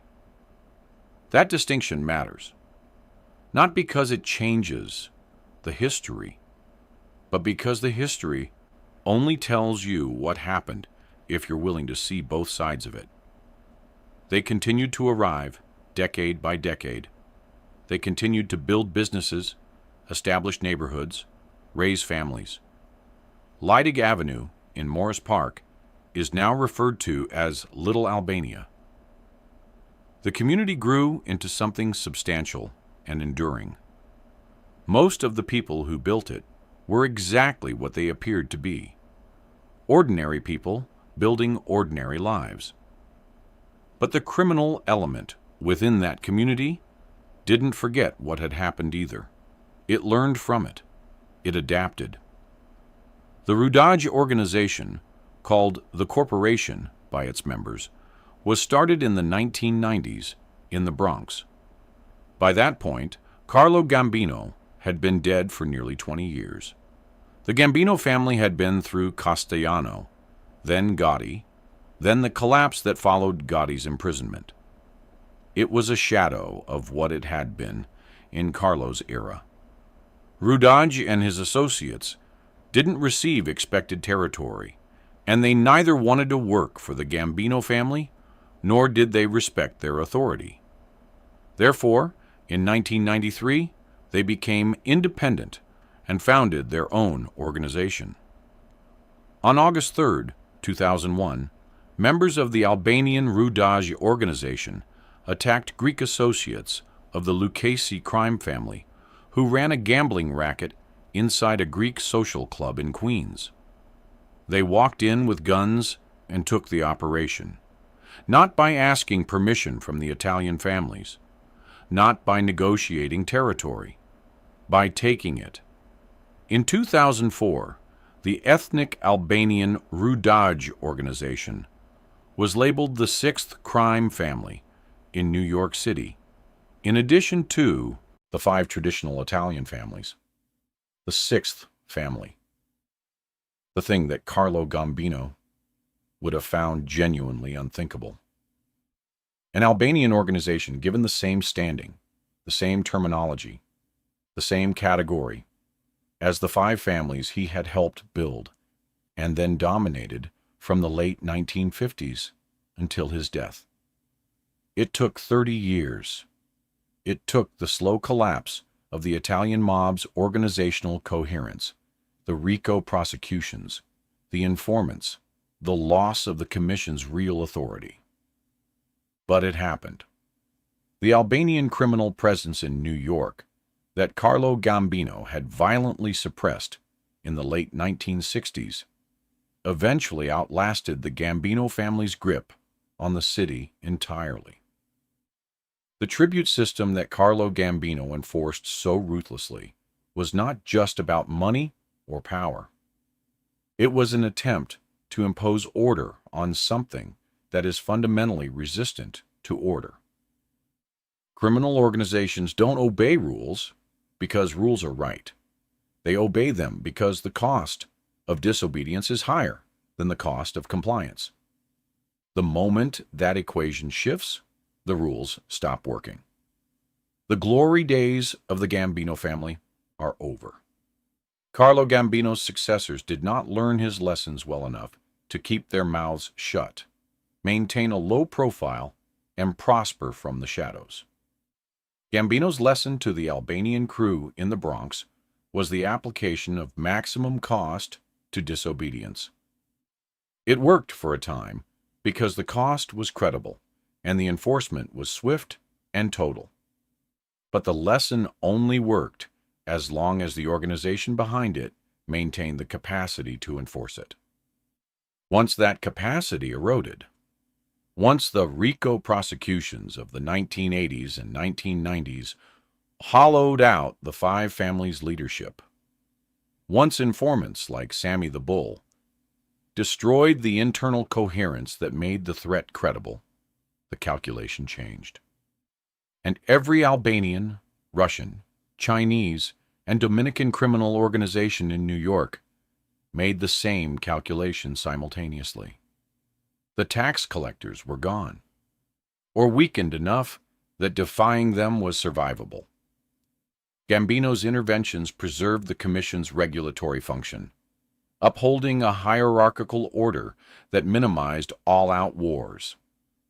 That was the genuine achievement of the Carlo Gambino era. Not the money, not the power, not the fear. The reduction of total warfare between criminal organizations. The maintenance of a structure that, however brutal its internal logic, imposed a kind of order on something that is naturally chaotic. When that structure collapsed, the chaos that replaced it was in many ways worse. Not more cinematic, not more dramatic, just more diffuse, more random, harder to predict, harder to control. The five families in their prime were monstrous, but they were organized monsters. What replaced them was just violence without architecture. He battled health problems in his later years, finally succumbing to heart disease at his Long Island waterfront home. He was 74 years old. He had been in organized crime since he was a teenager in Sicily. He had served a total of 22 months in prison over his entire career. 22 months for a man who spent 50 years at the center of the most powerful criminal organization in America. He outlasted everyone. He outlasted the men who tried to prosecute him. He outlasted the rivals who wanted his position. He outlasted the Albanian crew in the Bronx who decided they didn't have to pay him. He died in his own bed, of natural causes, watching baseball. The title character in the most critically acclaimed mob movie of all time, The Godfather, was inspired in part by Carlo Gambino.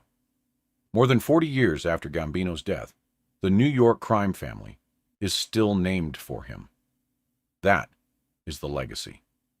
Not the violence, though the violence was real, and its victims were real. The legacy is that Carlo Gambino built something durable enough that it still carries his name half a century after he died. That the lesson he delivered to an Albanian crew in the Bronx in the late 1960s echoed forward through decades of New York criminal history. That even the men who eventually defied the Gambino family successfully, the Rudage organization, and those who came before them, did so only after the man himself was long gone. Because while Carlo Gambino was alive, no one told him no and walked away from it. Nobody.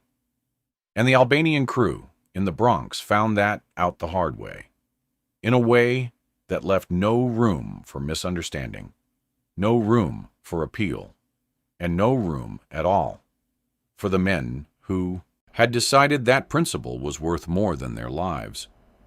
It turned out it wasn't. That was the lesson.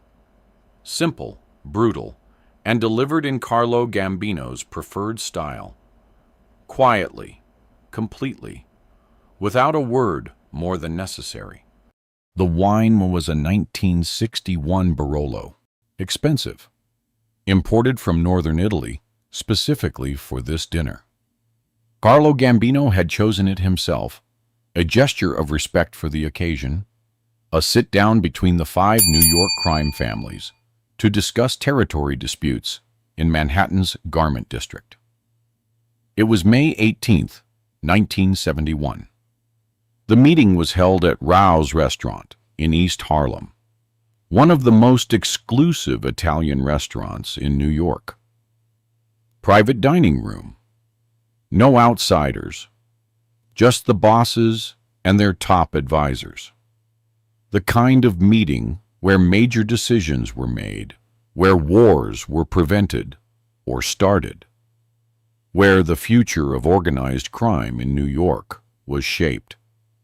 Carlo Gambino sat at the head of the table. At 68 years old, he was the most powerful mob boss in America. To his right sat Joseph Colombo of the Colombo family. To his left, Carmine Tramunti, acting boss of the Lucchese family. Across the table, Thomas Eboli, representing the Genovese family.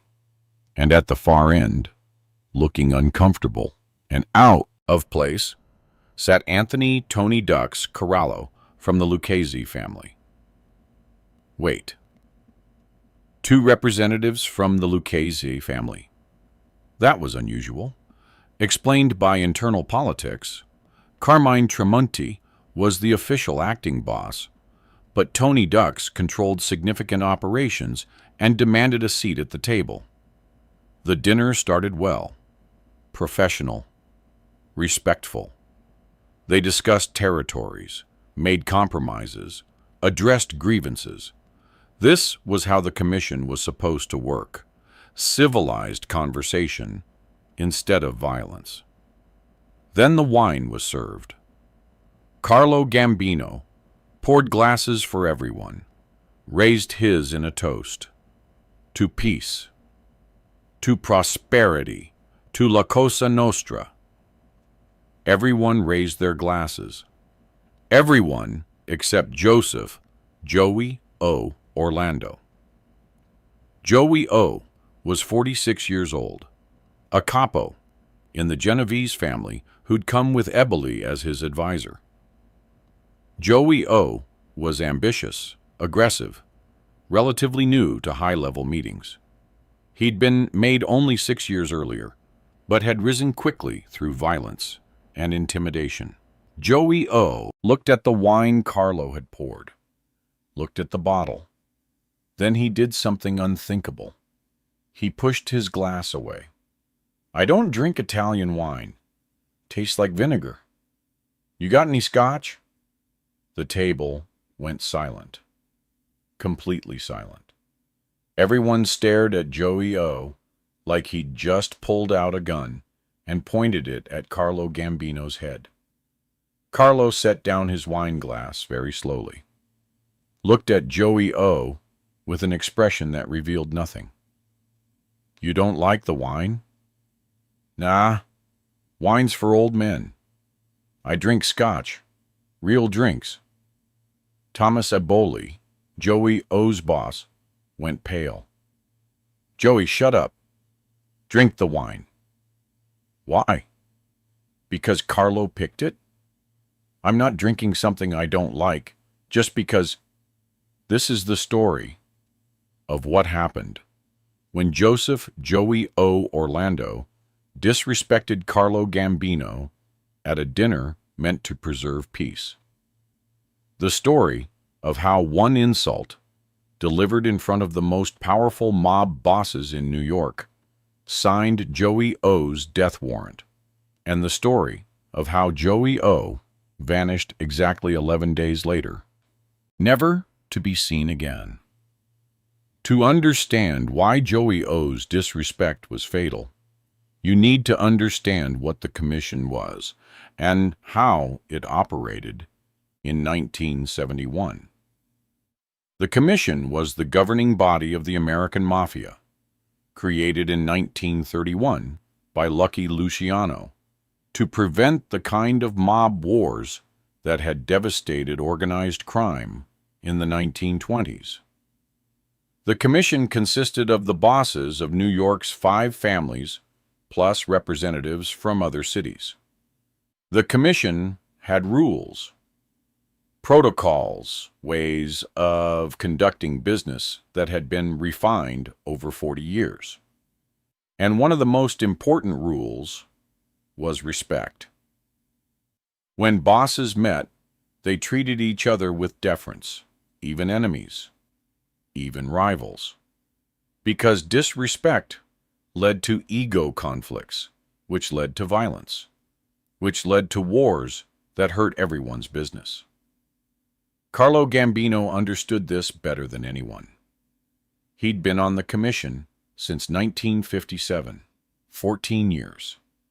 He'd seen what happened when respect broke down, had witnessed mob wars that killed dozens, destroyed operations, brought unwanted FBI attention. So when Gambino hosted a Commission meeting, he did it properly. Good food, good wine, proper atmosphere, everything designed to facilitate productive conversation and maintain respect between parties. Joey O's refusal to drink the wine Gambino had personally selected violated multiple protocols simultaneously. It disrespected Gambino's hospitality. It disrupted the formal atmosphere of the meeting. It suggested Joey O considered himself above the established customs. Most dangerously, it did all of this publicly, in front of the other bosses. After Joey O's comment about wine being for old men, the dinner continued. But the atmosphere had changed. Awkward, tense. Everyone trying to pretend nothing had happened while simultaneously processing what had just occurred.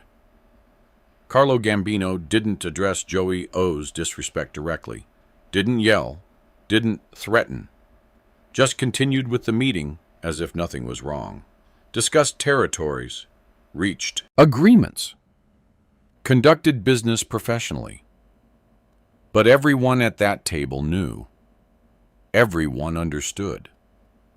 Joey O had crossed a line, and Carlo Gambino didn't forgive public disrespect. The dinner ended around 10 p.m. The bosses left in their separate cars. Carlo Gambino returned to his home in Staten Island. Once there, he called a meeting of his top advisors. Present were Paul Castellano, Gambino's underboss and brother-in-law, Joseph Biondo, consigliere, and several trusted capos. "We have a problem," Gambino said. "Joey O from the Genovese family disrespected me tonight, in front of the Commission. That can't stand." "What did he do?" Castellano asked. Gambino explained.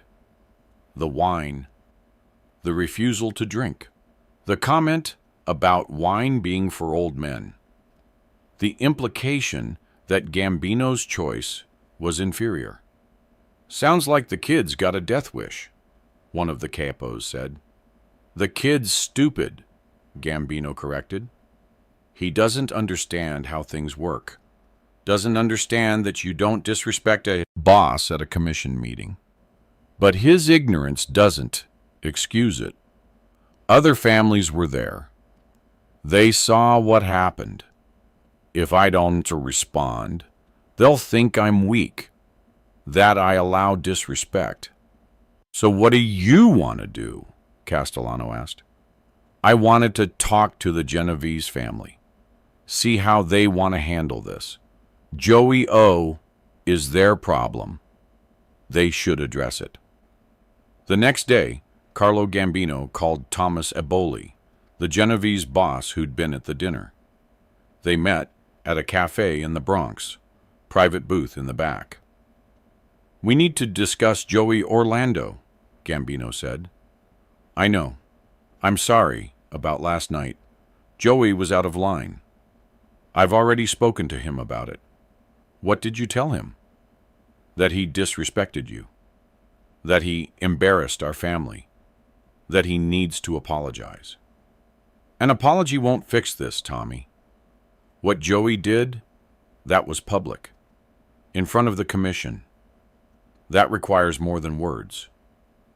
Eboli was quiet. He knew where this was going. What do you want, Carlo? I want Joey handled.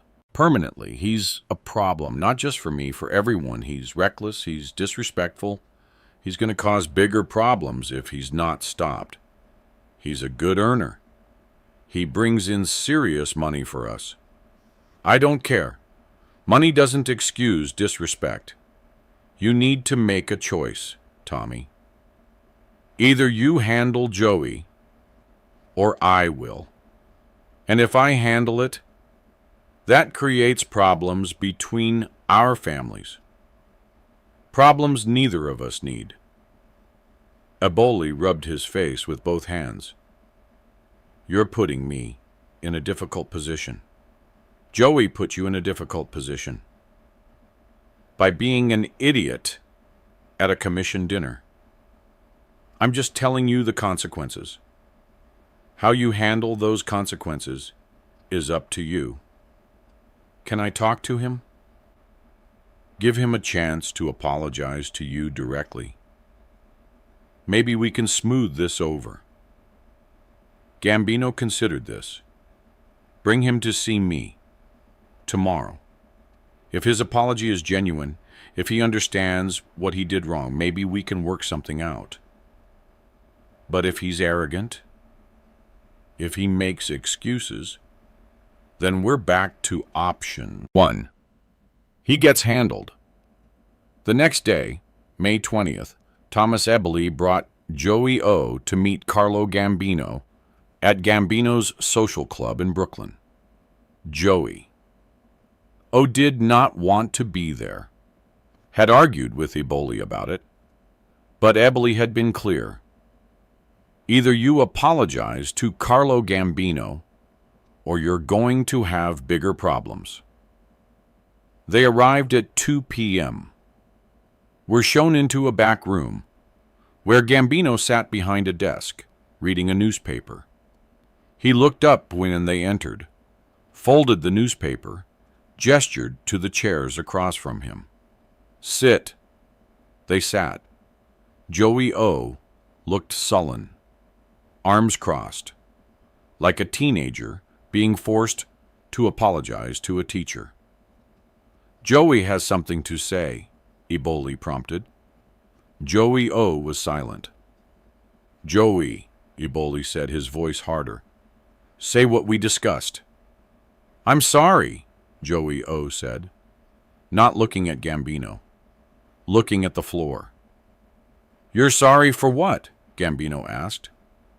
For the wine thing. At the dinner. The wine thing. That's what you call it? Joey O shrugged. I didn't mean anything by it. I just don't like wine. I prefer scotch. That's all. Gambino studied Joey O for a long moment. You understand that dinner was a commission meeting, that the wine I selected was a gesture of respect to everyone there? Sure.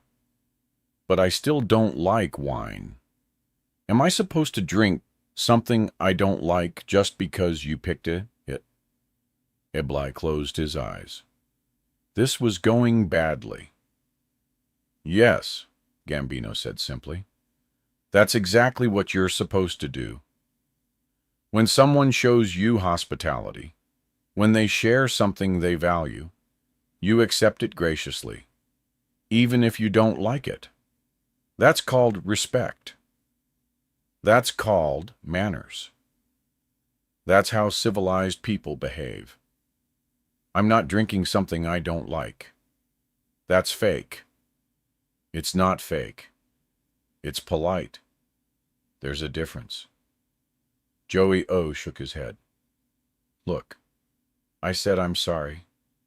What else do you want? Gambino turned to Ebli. This is his apology? This is the best he can do? Joey, Ebli said urgently. Try again. With respect this time. I am being respectful. I came here, didn't I? I apologized, didn't I? What more does he want? For me to kiss his ring, bow down? Get out, Gambino said quietly. What?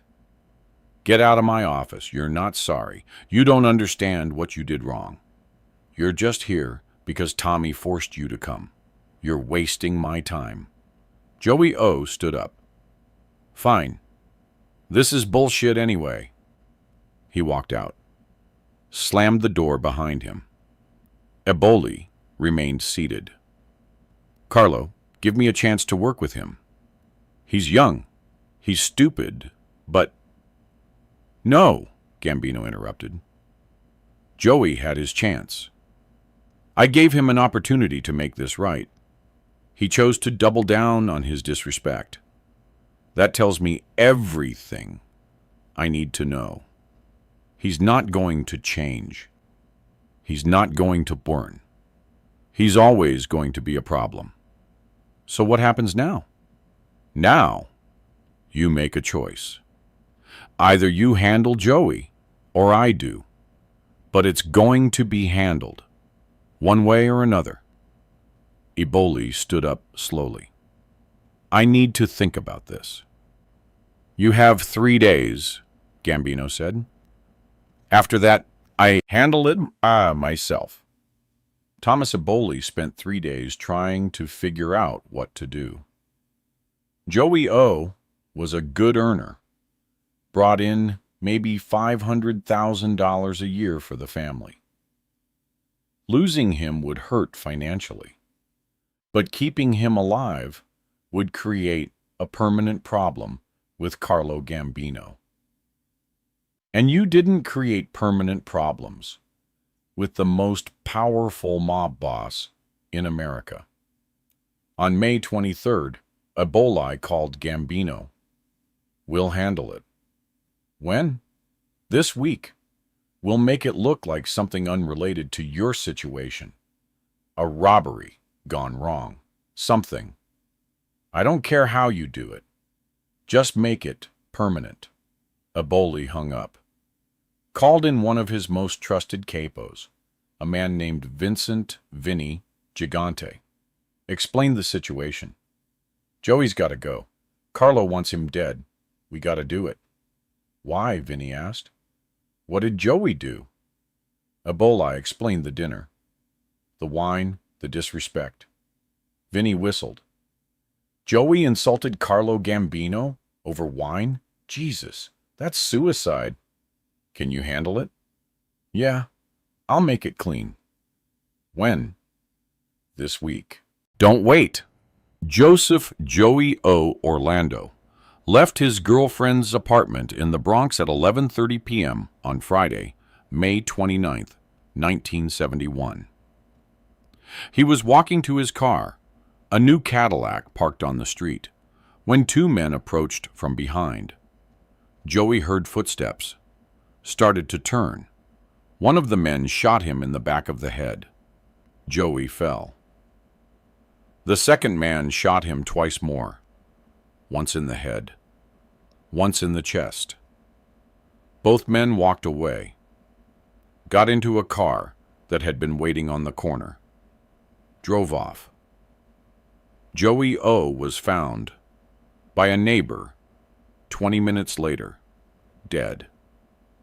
3 bullet wounds, no witnesses who do talk, no evidence beyond shell casings. The NYPD investigated, found nothing useful. Joey O. was a known mob associate. This was clearly a mob hit. But why? Over what dispute? The investigation went nowhere. But in the mob world, everyone knew. Joey O. had disrespected Carlo Gambino. And 11 days later, exactly 11 days from the dinner where it happened, Joey O was dead. The message was received clearly, permanently. After Joey O's death, something interesting happened. Mob dinners became even more formal, more respectful, more careful. Bosses who might have been casual before started paying closer attention to protocols. When wine was served, everyone drank it. When toasts were made, everyone participated. When hospitality was offered, everyone accepted graciously. Because Joey O's death had reminded everyone of an important lesson. Disrespecting a boss, especially Carlo Gambino, had consequences that couldn't be avoided through money, connections, or excuses. Thomas Eboli, the Genovese boss who'd ordered Joey O's death, was himself murdered just 16 months later and shot in the head outside his girlfriend's apartment in July 1972. Unrelated to the Joey O situation, Eboli had his own problems, his own enemies. But some people in the mob saw a connection, saw Eboli's death as karma for allowing Joey O to disrespect Gambino in the first place. If the universe, or Carlo Gambino, had been balancing accounts. Carlo Gambino lived another 5 years, until October 1976. He died of natural causes at home, surrounded by family. At his funeral, every major mob figure in America attended. And everyone, every single person, showed absolute perfect respect. Nobody refused wine. Nobody made inappropriate comments. Nobody forgot who they were honoring. Because the memory of Joey O hung over that funeral like a warning. This is what happens when you forget respect. This is what happens when you think rules don't apply to you. This is what happens when you insult Carlo Gambino. Years later, a Gambino family member who'd been at the 1971 Commission dinner gave an interview to a journalist. He was asked about the Joey O incident. It wasn't about the wine, the family member explained. It was never about the wine. It was about everything the wine represented. Carlo had chosen that wine specifically, a 1961 Barolo, expensive, from the region of Italy, where Carlo's family came from. Serving it at a commission dinner was Carlo saying, "I respect you enough to share something I value. I'm creating an atmosphere of civilization and culture. I'm treating you as equals worthy of my best." And Joey O rejected it. Said it tasted like vinegar. Said wine was for old men. That was Joey saying, "I don't value what you value. I don't respect your hospitality. I don't care about the atmosphere you're trying to create. I'm above all of this. That's not something you can let slide. That's not something you forgive. Because if you forgive that, the next guy does something worse. And then the next guy.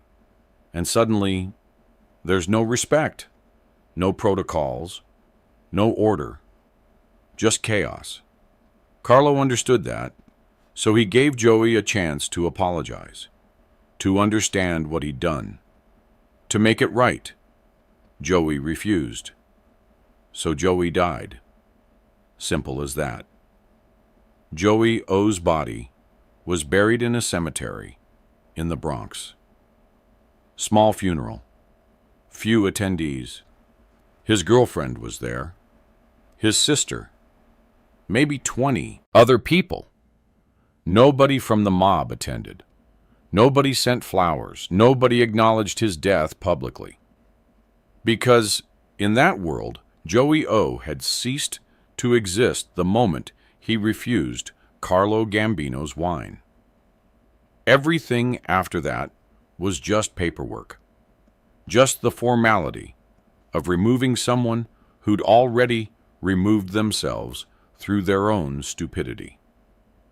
The bottle of 1961 Barolo was never opened again. Carlo Gambino kept it in his wine cellar until he died. His family found it there, still sealed, with a note attached. Refused by a fool. May 18th, 1971. Reminder: some people will never understand respect. That wraps it up for today. May 18th, 1971. Rao's Restaurant. Commission dinner. Carlo Gambino served a 1961 Barolo to honor the occasion.